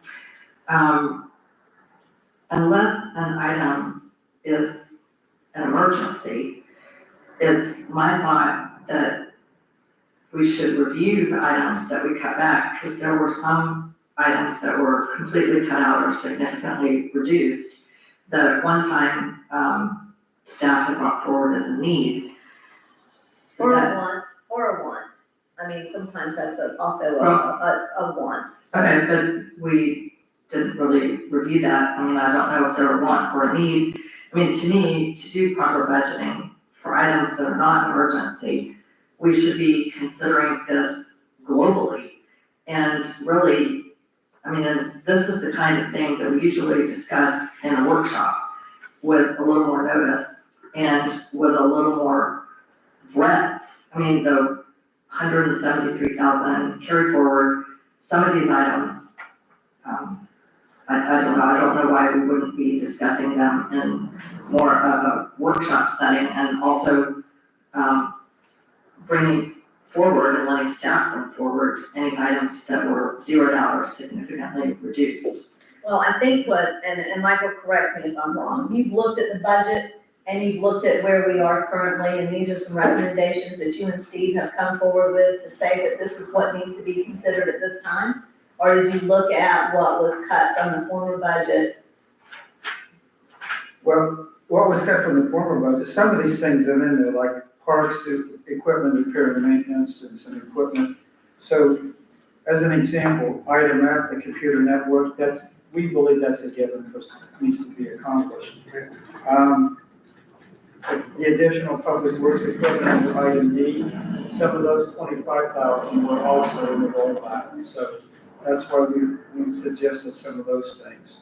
Item C, item B, item A, and item E, we're not in the rollback. So obviously we can move forward on having a workshop if you'd like to get more information. Item B to me would be a reoccurring cost and not a one-time cost. I don't know because. Right, exactly, that was also my thought on that, I would agree with you there. I would like to go through though and do like first year purchase of BS&A accounting software for 50,000. So what is this going to provide to us and what's gonna be the reoccurring cost for this, the maintenance cost or Sure. so. I'll give you a little bit of background. The city currently uses Edmunds software that was purchased, I think, 4, 5, 6 years ago. It's a system that I don't think staff had the ability to review and analyze. Oh, yes, they did. Oh, wait a minute, hold on, because this is my significant question about this. And I'm sorry, Michael, to cut you off, but this, I'm very well aware because I was here. And None of us were, but you were. yeah, so this is my question based on going through all this. Under the longtime city manager, Mr. Kennedy, he went through an extensive staff review process. They looked at more than one vendor, and based on staff's recommendation, and this took them months to do, it was recommended to the city commission that we purchase Edmunds.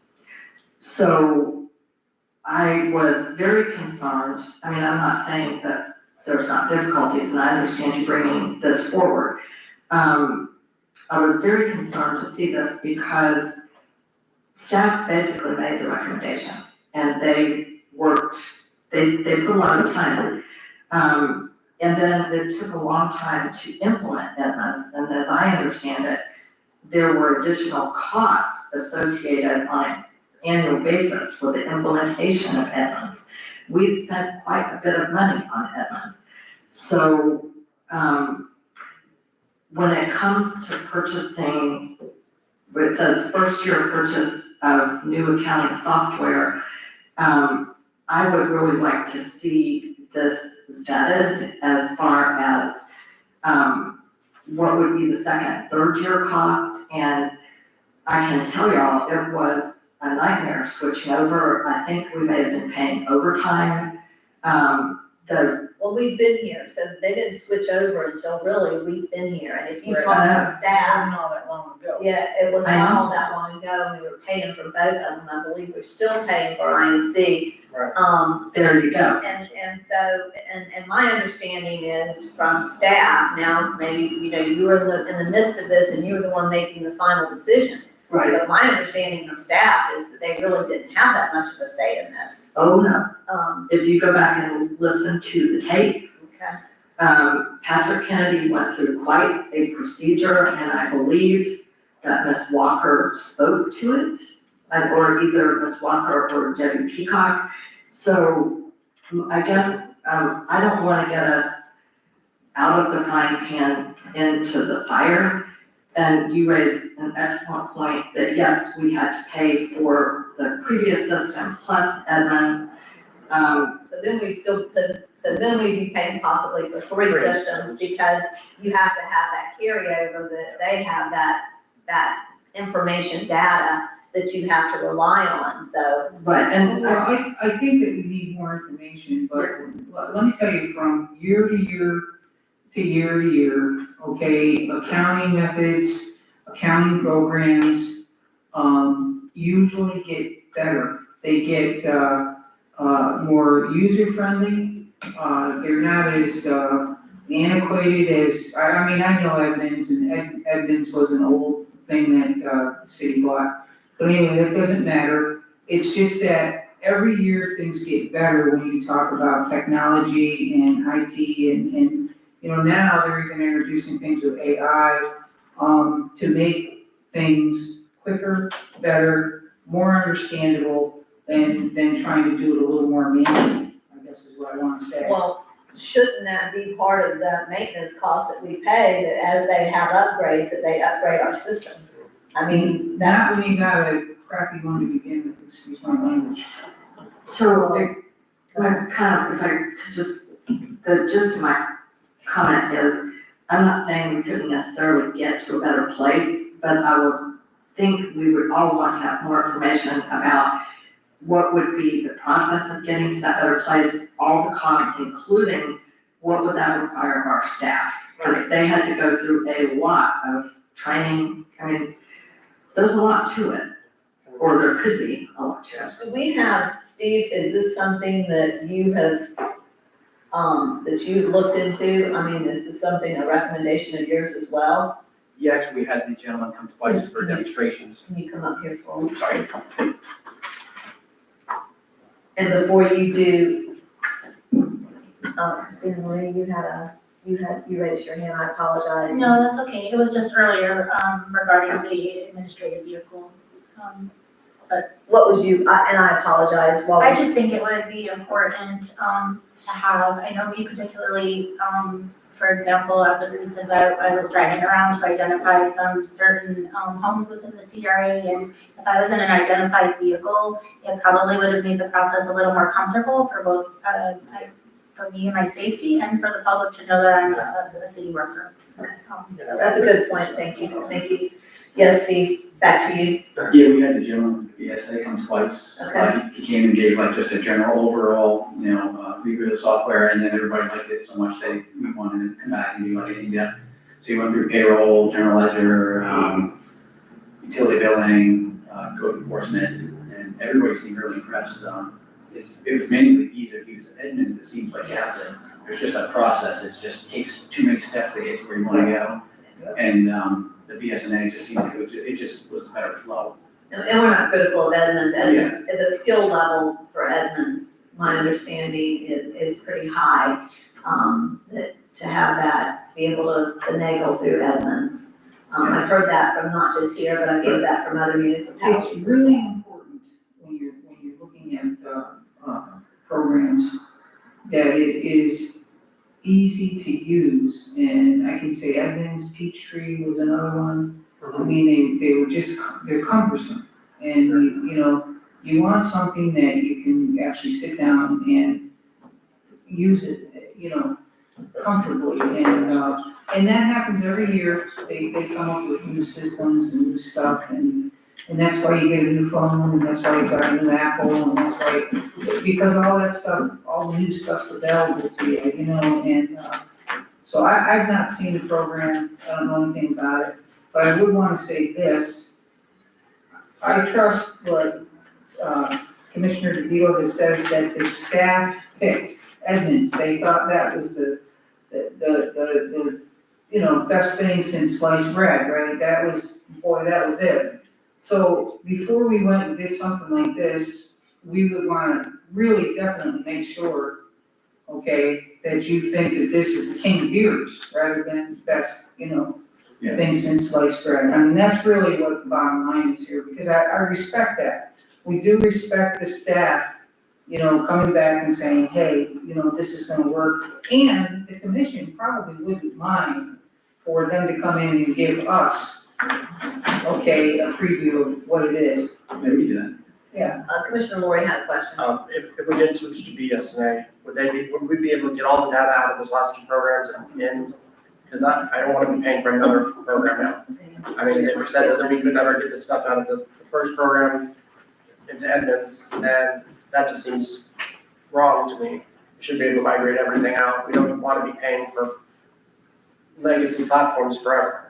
That's ridiculous. Right, yeah, what he's saying that, Let him finish. So, I would want to know, and also, when they come in and they do a preview and show you, that's not the same as actually using it. I mean, I know it's, I want to make sure that it is something that you're going to be able to sit there and use and make sense, not just a little they're good at selling software. Well, that's what he did the second time around. We went through every module and he went That's through it in detail. Because I mean, everything's gonna look new and shiny and people want it, but if it's not usable, you know, and if it's not gonna work for you guys, that's the important thing. We want it to be the best tool that you guys can have. But I also don't want to be paying for another software platform, so. Yeah, I believe, it said they went back 5 years, was the data they would transfer over. Okay. Well, I mean, we shouldn't have to need data farther than that, right?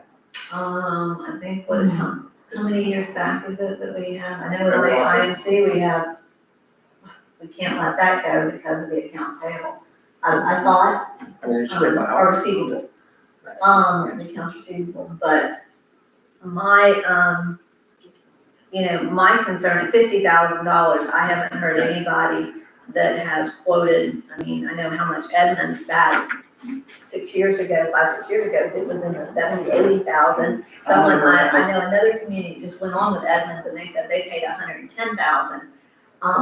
So it's expensive, so with this at 50, I mean, how compatible, or, I mean, that's something that, This is just for this year, for this carry forward, the remainder would be in the next budget year. so that's what we need to know, so that's the big question, I think we've all kind of, is what is our total cost? What would our total cost Yeah, we be need more information. on that before we can make a The total decision? was, with everything set, it was, in training was, I believe, 121,000.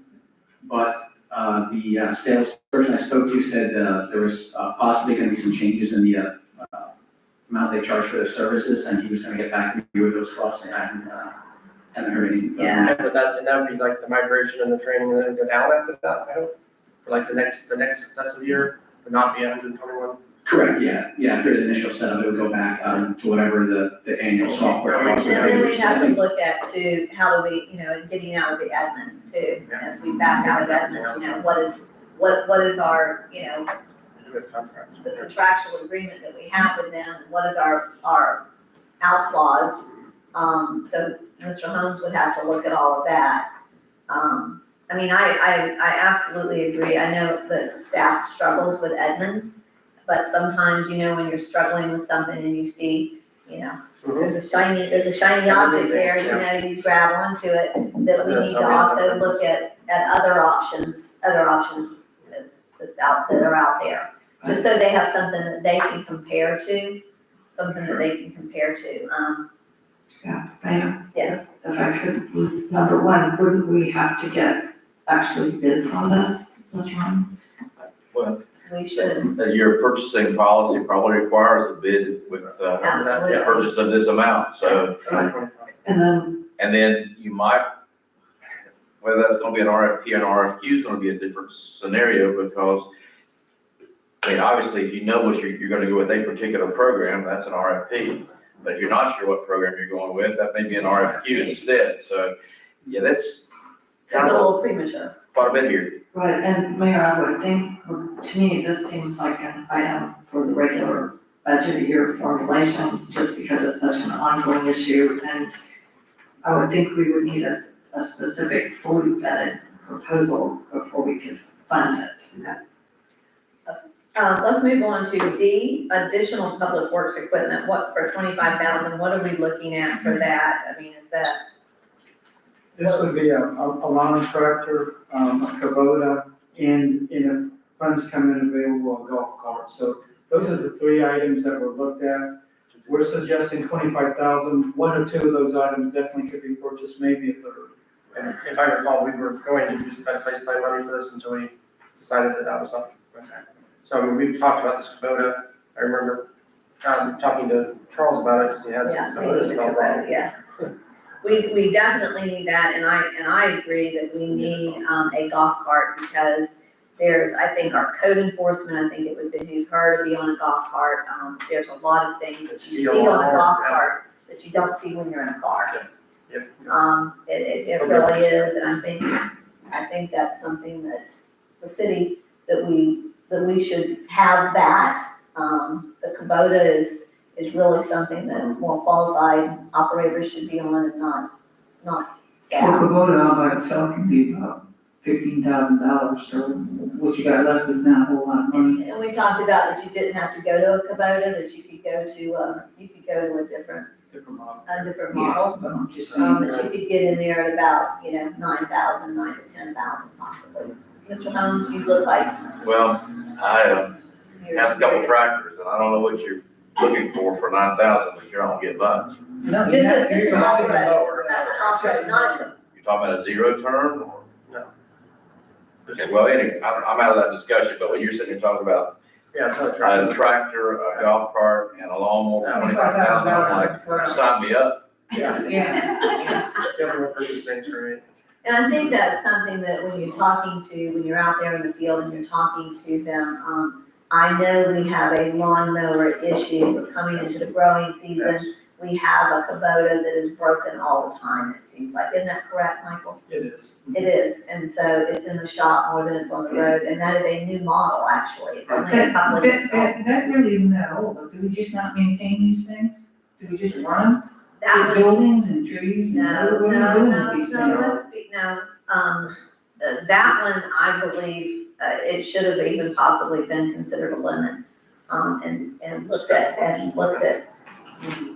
that. Unfortunately, it's outside of its, warranty, isn't that correct? What is it? The year was a lawn tractor, 60-inch. Oh, lawn Yeah. Can I make a motion? Well, I'd like to, before you do that, just to talk about commission chamber upgrades. I was gonna make a motion regarding the public works equipment. Okay, go ahead, make a motion. Because we're discussing it anyway, but I move that we allocate $25,000 for the additional public works equipment and, stay within that, I guess, no more than 25. So if we can get the mower and the golf cart, under that'd be great. Okay, we have a motion, do we have a second? Okay, motion fails for lack of a second. Okay, let's talk about the commission chamber equipment upgrades at 40,000. What are we looking at for 40,000? The 40,000 would be looking at upgrading this equipment within this room, including everything from the speaker system to audio for transcripts, capabilities, new mics. I like the digital smart boards. I've used those for a few years, and I think they're phenomenal for meeting presentations. Upgrading the speakers or moving the speakers back to a better location to get rid of the reverb. In addition, if costs come under, then we would also suggest carpeting, new paint for the room, just to spruce it. We just painted it, we painted it 2 years ago. I think we had the whole room painted 2 years ago, so. And we agreed for $60,000 for upgrades for this building, or no? Building upgrades, not for the, For just for building? for the entire building. Okay, so this would just be for this. Yeah. I mean, our Mel, Chris, maybe you can give a little bit of background as far as what you think we need. Firstly, would the carpet in this room, be funded by the building. 60,000, or it would be separate under Yeah, those? it would be in it. I mean, we actually choose the chairs. We just did 60,000 and to see what we could get done, what can be done with 60,000. So it's gonna be up to y'all to go in and say, this is what the cost, and so you do a budget, just like you would do a construction remodel budget. Got it, okay. We definitely did. So I think Mel can speak more on the technical aspect of what we need. We have upgraded the projector and the clock. We are still working on quotes for transcription. Better ideas on that, as well as possibly going to mics being cordless because a lot of the distortion. We're getting quotes for a new system completely for the commission and being able to transpose minutes. And personally, I don't know why we need carpet. I personally like wood, or I shouldn't say wood, but engineered wood. How's that sound? I certainly think, I can roll this back easier, We could up here, sometimes though they do that from a sound buffer, when you have the microphone, you have to have the you carpet out there. understand what I'm saying, Here we back here, We yes, could it's kind of, possibly look into something that would absorb the sound. and, but anyway. So again, I think this is stuff that we just really need to have to sit down and talk about before we just go ahead and throw the money out there. I mean, does this have to be decided today? Okay. I do wanna say something. We know we're taking that out for the firewall, so we're gonna reduce that. We know though, we've got this carryover and it has to go into the budget, so we've gotta put it into the budget so that we have a balanced budget. Well, it doesn't have to go. Okay. Well, it has gotta go somewhere. We've got It can to, stay as a fund balance. well, if you keep it as a fund balance, I would recommend maybe possibly miscellaneous. Is there anything that you could do, Steve, from a miscellaneous, from an auditing standpoint? Is it okay to keep it as a fund balance and not allocate it out? We just. Let him finish, I mean, finish. Yeah, we have to park it somewhere. but we. So can we park it as a fund balance, or can we park it somewhere in the budget, or do we have to park it somewhere in the budget We have to probably park it somewhere in the budget. and not as a fund balance? Correct. You can have it as miscellaneous. So you can do it as a miscellaneous. But I mean, we've talked about other things, we've talked about cameras and Wi-Fi in the parks, we've talked about our entrance signs, which by the way, there isn't one anymore on the north and the one on the south really kind of looking a little bit ragged. I mean, we've talked about a lot of different things that we could use this money for, and none of that's really been brought up, and none of that's really been done. No, and It's just been kind of hanging out there and just new things have been added. And that seems to be something that we do quite consistently, just keep adding, without, this probably will be talked about until the end of this year. That's how we do things here. Commissioner Moore?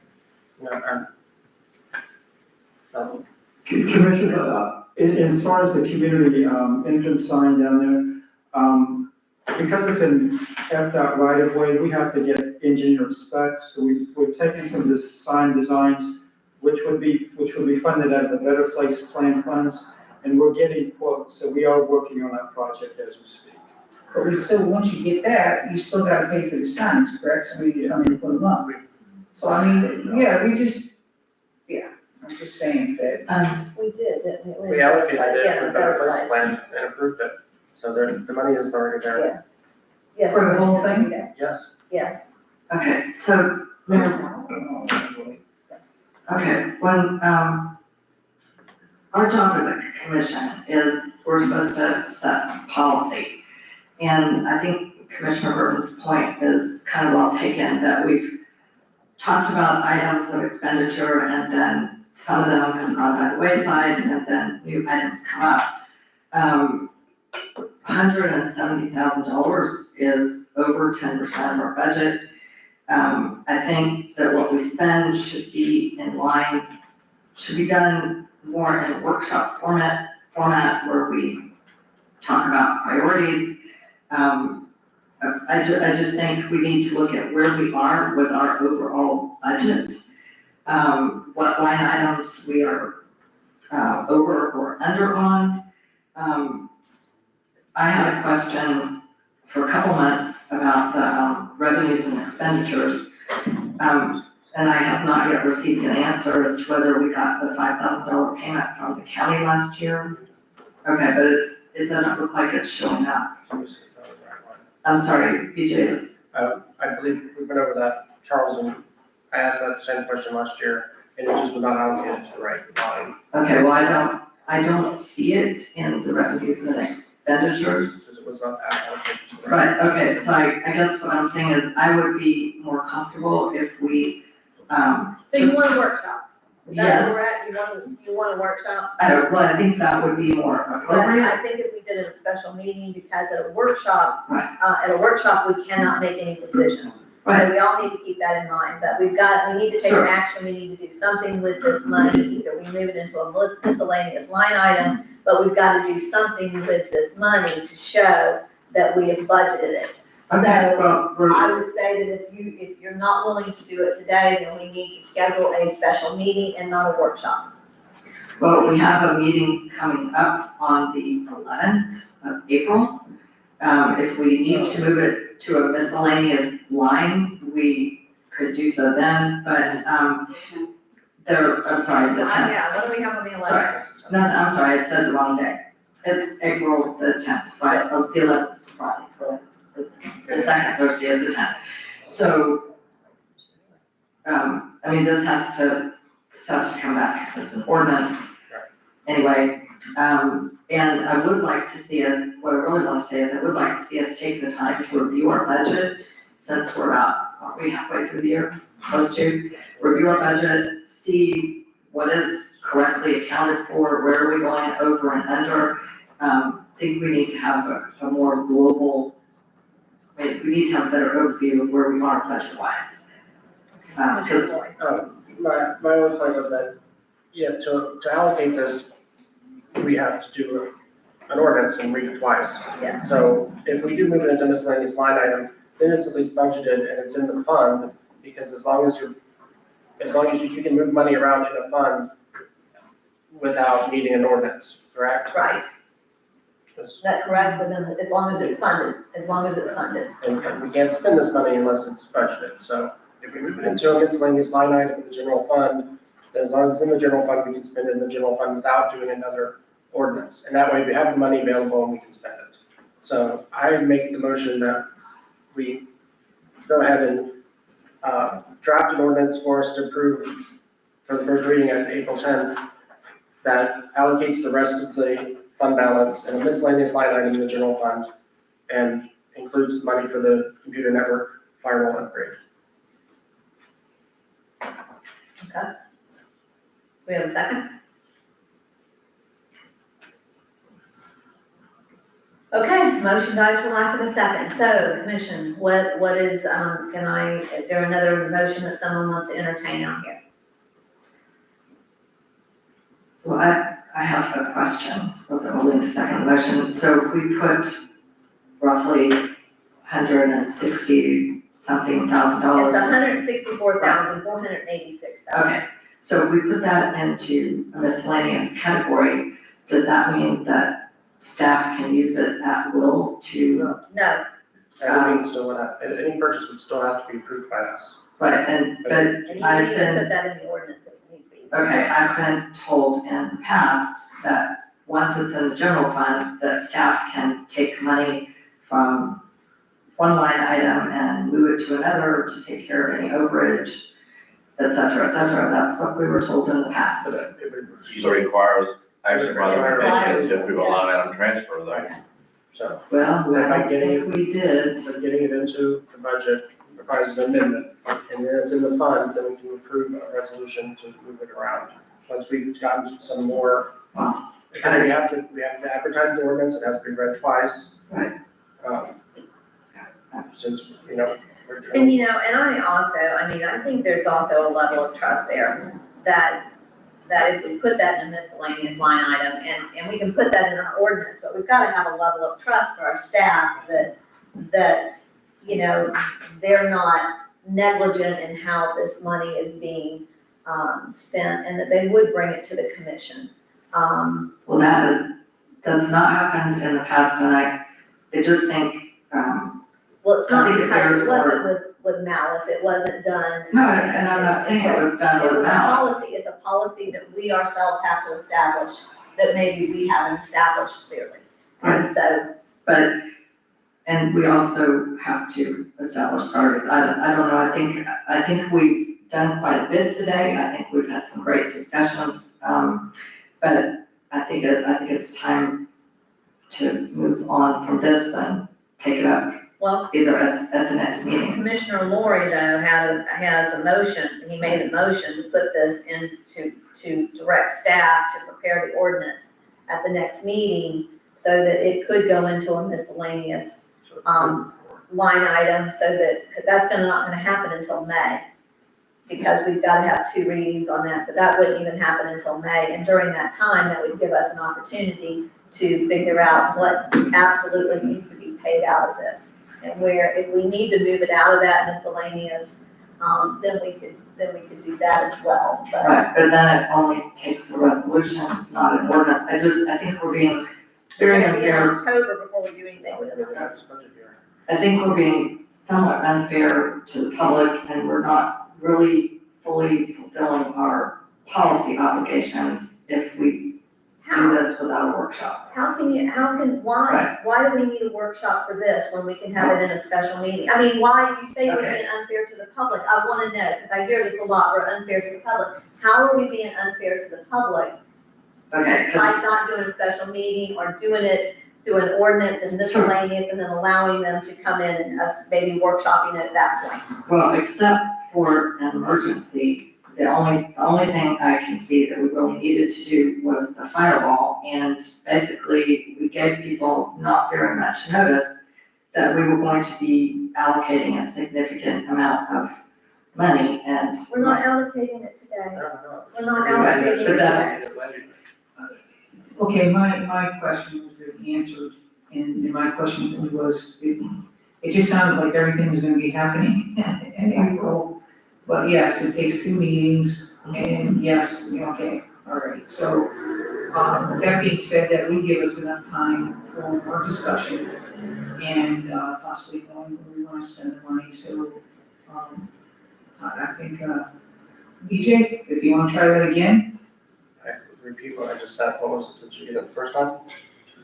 I move that we go ahead and allocate the $8,524 for the computer network firewall upgrade, and then put the remainder of the fund balance into a miscellaneous line item, and direct staff to prepare a budget amendment, to that effect. I'll second it, if that's what we're doing, just what you guys said to me. Okay, we have a proper motion and a second this time. Do we have any questions? I just have one question. Didn't we already have a motion allocating the money for the firewall? Yes, and he, Okay. and he. We had said that. changed that 170. My question is, Steve, because we don't have a line item for this, for that firewall, and we're taking it out of, carryover, can we do that without going through doing a proper ordinance process? We have to put the money in the. So that's. You don't know? Yeah, I gotta think about that one. Okay, because that's what we've just done, is we don't have a line item for it. We have a line. Because with the other money, remember, we went through the proper ordinance procedure. So what do we have, where would you, for this $8,524, to make sure that from an auditing standpoint, we're not gonna get ourselves in a situation, because we know we have to expend that, okay? Do we have to wait and put it in the ordinance to expend it, or can we expend it? We've got IT line items we could put it in and just allocate it amongst the departments. Okay, And then we'll replenish the money. okay, The amendment. okay, just wanna make sure that do we? Should that be in the motion? Yeah, I'm thinking that should be, Mr. Holmes, should that be more specific to that? At this point. I know. I mean, it's just accounting, because we're just allocating the extra money to the line I item, know, I just, and so that's when everything's said and done, that's fine.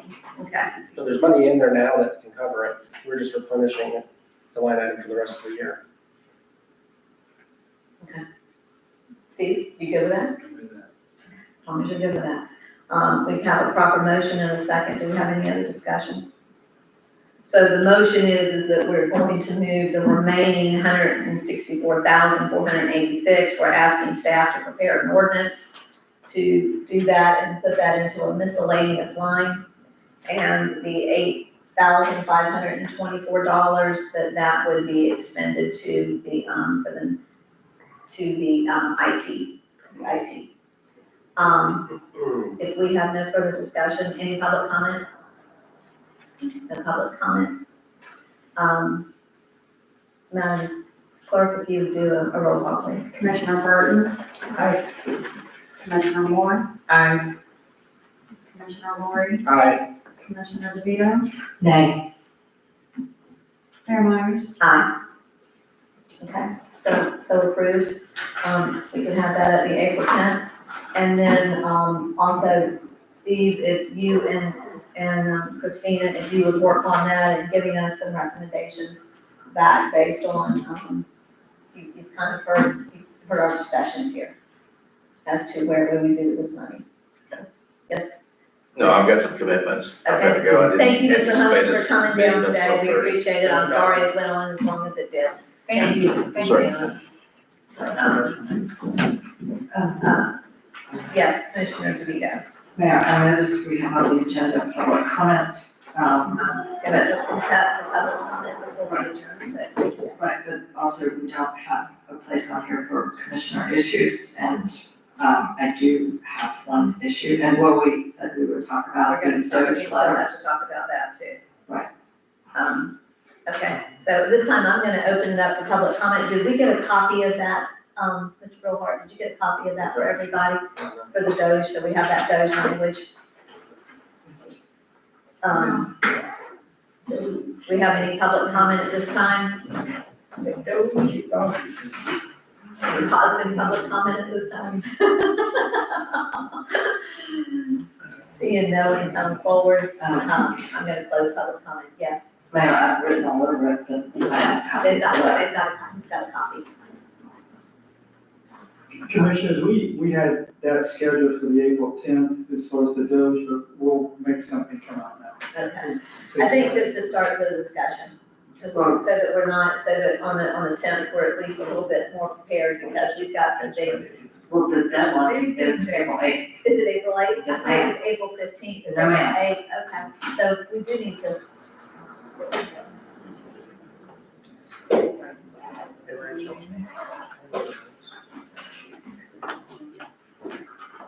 In the meantime, did any of the commissions, did any of the commissioners go to Rural Days? No. Okay. Someone told me last night that the Crescent City was represented, there was a man and a woman there, and they were serving, mullet dip on crackers. And I was like, oh, okay. I have no idea. I said, well, you are going next week though. Yes, I believe three of you are going next week. to let you know. That's, interesting if y'all would, there's a lot going on.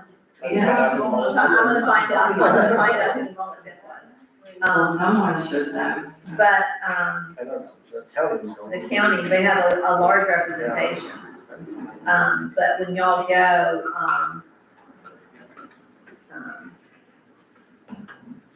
I gotta check, I mean, come and said, let me, I'm gonna recess for 5 minutes.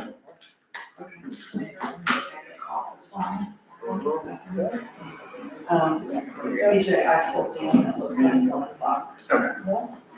Thanks.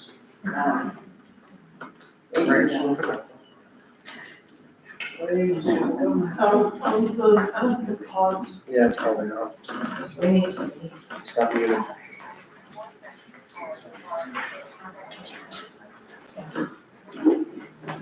No, we're recessed. Can you, or, can you mute? We're recessed. Thanks.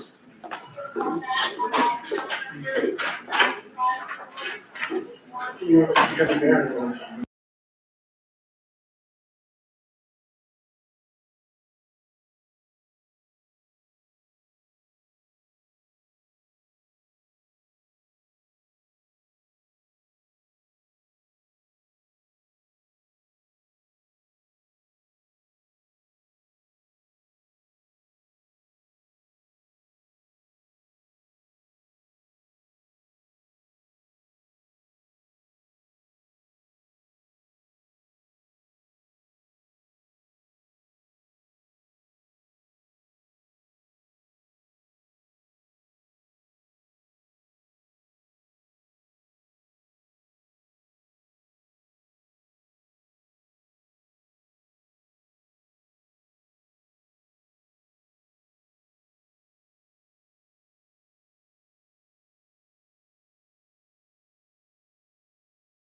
That's gonna be pretty on camera. Mhm.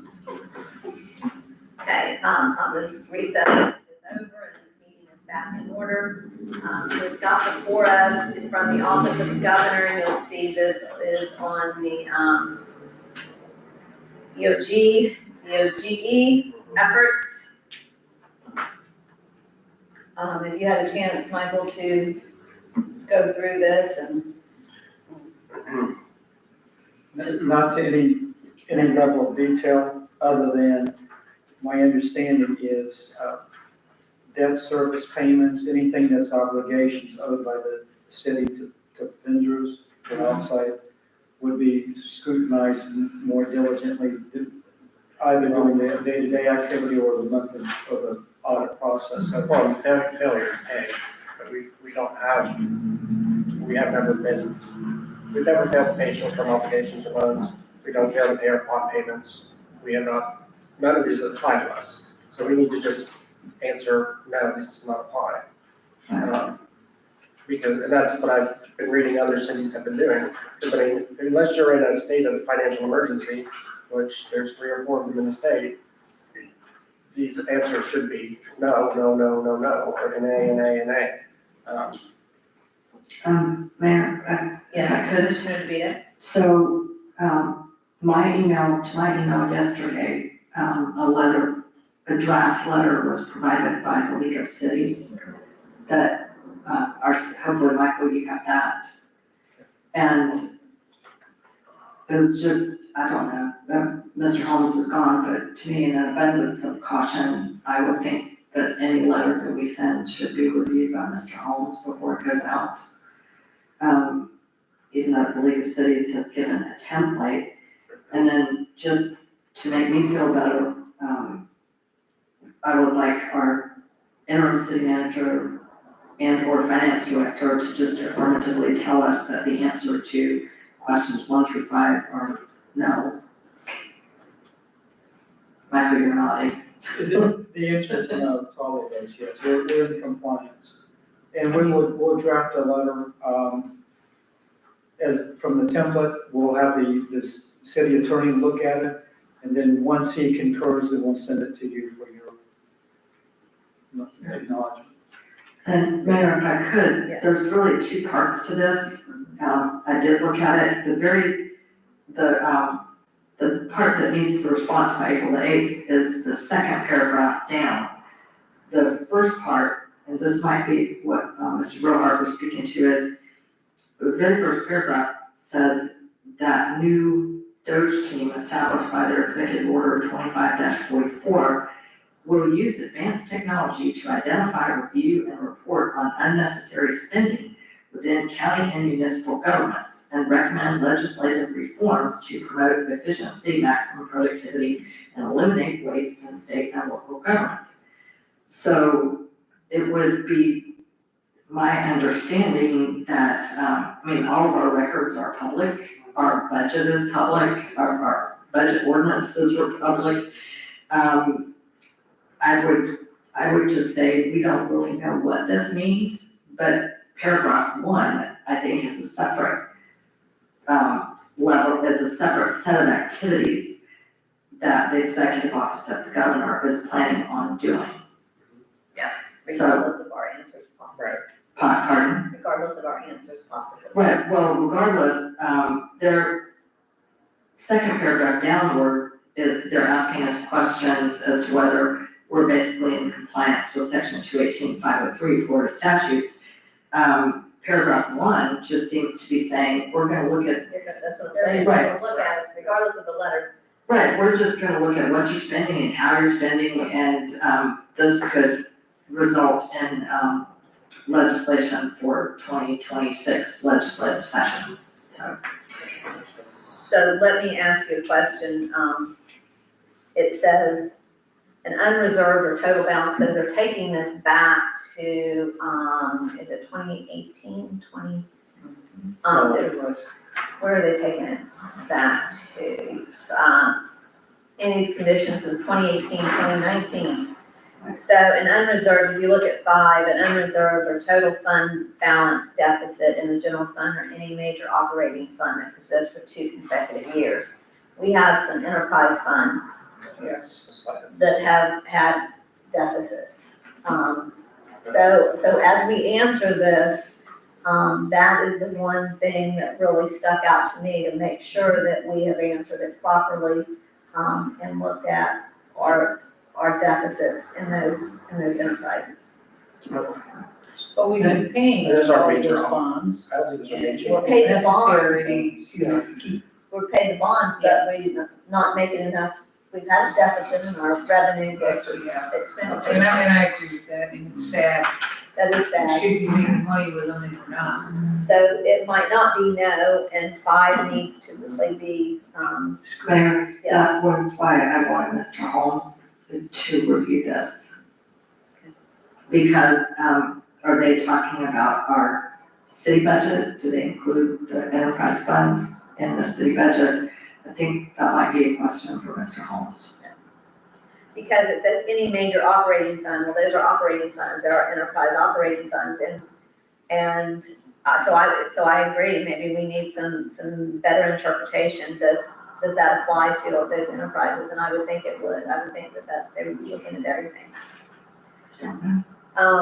So, and we have to respond by the 8th, by April 8th, so we've got some more. 45 days, then, Yeah. presumed it's possible statutory. Christina, you best be honest, because, come March 31st, it's hasta la vista. Yes. Yeah, so just. Except for oysters, But that's, something that with Steve, look at that, and with Mr. Holmes, if y'all would talk to Mr. Holmes about that to get an actual interpretation, he's probably gonna have to go.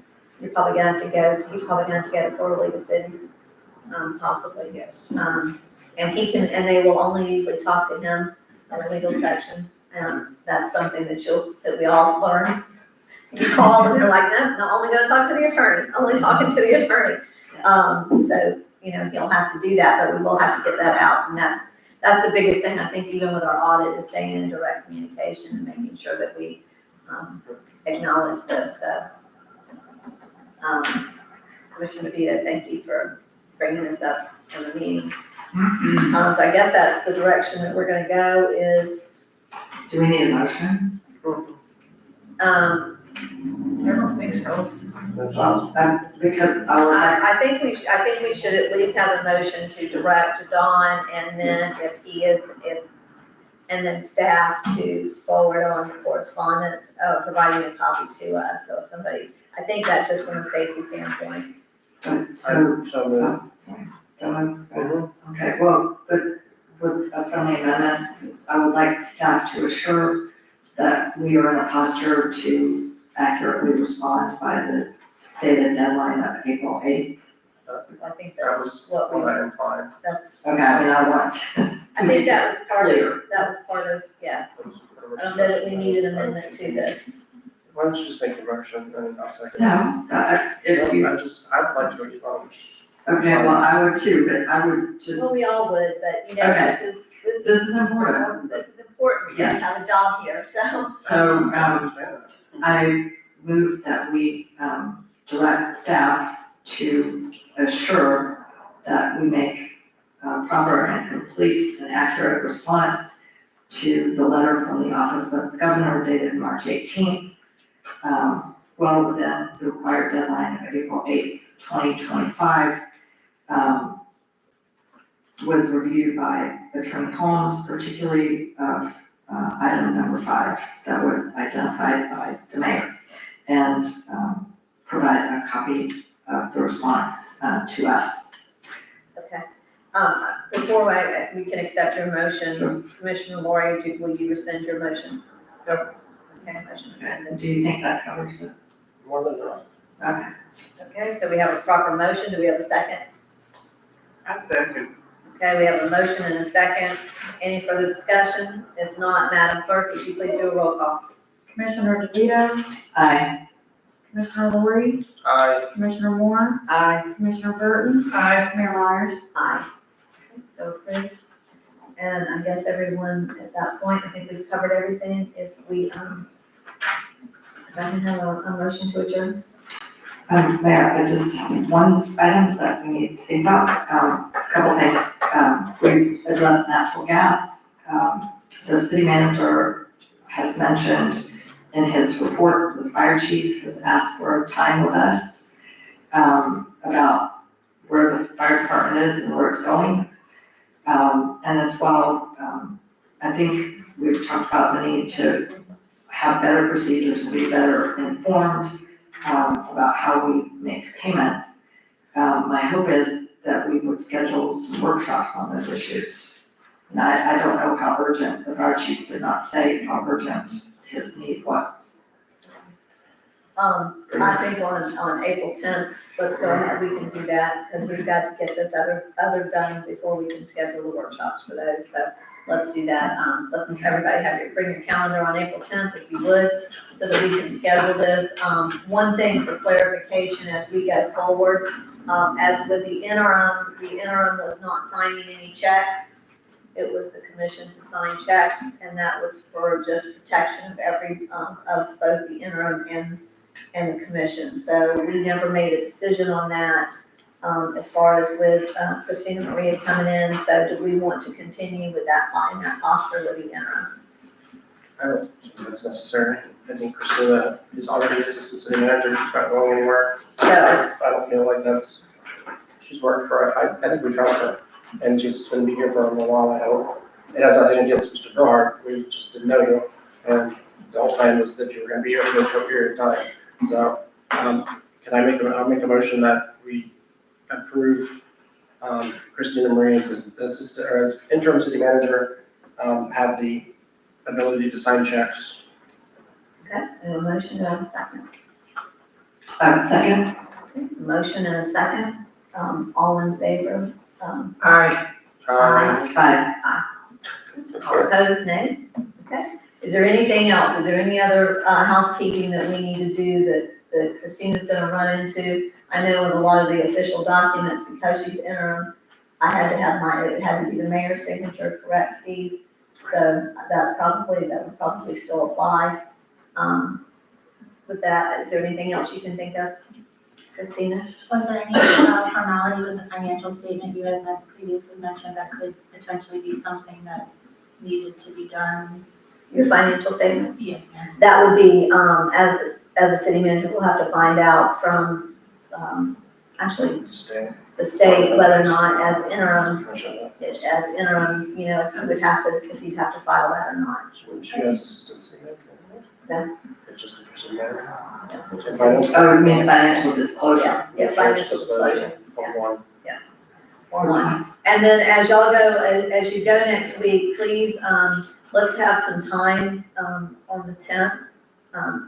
Madam Clerk, if we can have some time on the 10th for, a report back legislatively. We've got a lot of issues that we're faced with right now that are gonna have, significant impact with the city. I think as we move forward, I think we all need to be in a state of let's just holding tight. I don't know if we're gonna have an answer for them after. Next week. We can tell you what. Just an update, we would just like an update, just an update, that's what, we might not have an answer till the very end. Answer until the end. But I think that, just an update on some of those that we know that will significantly, apply to us, so. Okay, with that, we have a motion to adjourn in a second. I move that we adjourn. Second. Okay, all in favor, please say aye. Aye. Any opposed? Okay, so adjourn, thank you all very much. Mr. Gerhard, are you gonna be able to send us a list of our legislative appropriations that come in